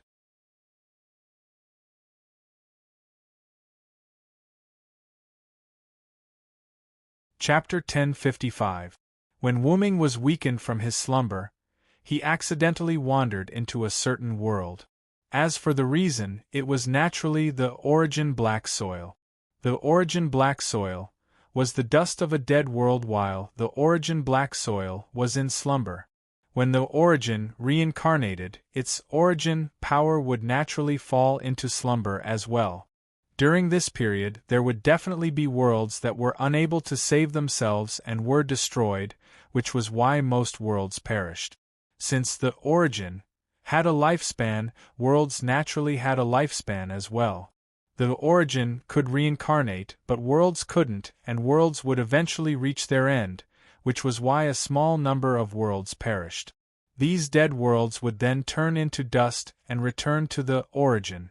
The dust produced by these worlds that had reached the end of their lifespan and died naturally wouldn't affect the origin at all, and could even replenish the origin's energy, just like how fallen leaves return to their root. As for the destroyed worlds, they were much more troublesome. The origin was like a mother who unconditionally spoiled her child, fully accepting and taking care of the dust of these worlds. Firstly, the origin felt guilty for not being able to save its child as a mother. After the dust entered the origin, it would fuse with the origin power, and the resulting product would be the origin black soil. Secondly, the origin wanted to use the origin black soil to recreate new worlds, which could also be considered as compensation for the destroyed worlds. As for why the origin black soil was able to counter Wuming, it was because the origin black soil contained negative origin power, which was also why Wuming was able to counter the origin black soil. The negative emotions of a dead world were left behind in the dust, which fused with the origin power and naturally became negative origin power. The reason why Wuming was able to escape from the origin and wander into a certain world was also due to the increase of the origin black soil. As more and more origin black soil was absorbed, the origin couldn't contain it anymore. Worlds weren't something that could be created at will, and even the origin needed time to recreate the origin black soil into a new world. Furthermore, the worlds between worlds were so vast that there was no end to them. The number of worlds that existed between worlds was probably more than 1 trillion, and as the root of origin and the root of origin slept and reincarnated, countless worlds that were heading towards destruction would turn into dust and passively be drawn into the root of origin, fusing with the root of origin and becoming origin black mud. Whether it was a few cycles or a dozen, the black origin soil was indeed being consumed and reforged into one world after another. However, as the great origin cycles became frequent, more and more black origin soil accumulated in the great origin, eventually causing the great origin to overload itself. Wuming and most of the black origin soil hence flowed out, leaving only a little bit of black origin soil in the great origin. The black origin soil that Wuming had seen when he first entered the great origin. The reason for the frequent reincarnation cycles of the great origin was actually very simple. It was caused by too much dust from the death of a world. The great origin would produce root of origin power to fuse with the dust, but as the world died faster, the great origin would have to produce root of origin power faster. This would put a burden on the great origin, causing the great origin's reincarnation cycle to accelerate, causing Wuming and the black origin soil to flow out. It was like a sealed water bag that was filled to the brim, and if more water was poured in, the bag would explode and all the water would flow out. This was how the black origin soil flowed between worlds, and some even accidentally entered them. It was also because of this that Wuming entered a certain world and was adopted as a normal infant. Although Wuming now knew everything, this was still a difficult problem that had no solution. The only solution was to start with the creatures that lived in each world. The creatures that lived in each world would develop, be it through technology or magic, but once they reached a certain level of development, these creatures would seek to reach even higher heights, which was why they had already faced the threat of destruction. In other words, they would destroy themselves as well as the world they lived in, which was the cause of the destruction of most worlds. For example, Mayo's world was destroyed because of the Ainsworth family. However, because the M-shaped moon world had evolved into a parallel world, it indirectly resolved the threat of destruction. Even if Mayo's world was destroyed, the M-shaped moon world would still be fine. But in the end, Mayo's world was still saved by Wuming. Most worlds didn't evolve into parallel worlds, which meant that if the intelligent creatures that lived in those worlds caused a world crisis like the Ainsworth family did, the only outcome for that world would be destruction. However, it was extremely difficult to start from this aspect. Once an intelligent creature reached a certain level of development, it was unavoidable for them to explore even higher heights. This was a necessity for any creature that lived in this world. But the key was whether or not these intelligent creatures could adapt to the next height and control it. If they could adapt and control it well, the world would continue to operate as usual, and the intelligent creatures would continue to live. But if they couldn't adapt and control it well, the world would very likely be destroyed. So, how could one change the creatures of a world and make them give up on exploring higher heights when they weren't confident enough? Wuming could only think of one way, which was to become the god of that world. However, there were so many worlds, and Wuming naturally couldn't do them one by one. Wuming was testing the backup machine in preparation for this plan. This was the plan that Wooming and Collis had discussed before leaving the route. However, this was still a big plan, and the route wasn't omnipotent. The details of the plan still needed Wooming to prepare, and only then could they rely on the route to complete the plan. Let's go pick up Mayu first. Wooming shook his head and stopped thinking about it. Wooming jumped out of the window, walked to the door, opened the door, and got in. Your sunglasses. Collis spoke like an intelligent voice, and a pair of sunglasses popped out from the steering wheel. Wooming grabbed it and put it on his eyes. After all, it was a convertible. Wooming had requested that Collis provide sunglasses when driving such a car. Then, let's go. However, before the car started, the door to the front passenger seat opened, and a beautiful lady got in. It wasn't winter, but she was still wearing a white fox fur coat, and it was the kind that covered her whole body tightly. The lady flipped her pink waist-length hair and smiled at Wooming. Although the lady was wrapped up tightly, it was as if she wasn't wearing anything. Her charm was completely reflected on her face. Maeve, why are you here? Wooming was shocked and quickly looked around to see if there were any passers-by. That's right, it was Maeve. You're tuning in to the Phoenix Nights YouTube channel. Don't forget to subscribe and join us on this journey to catch the most captivating stories.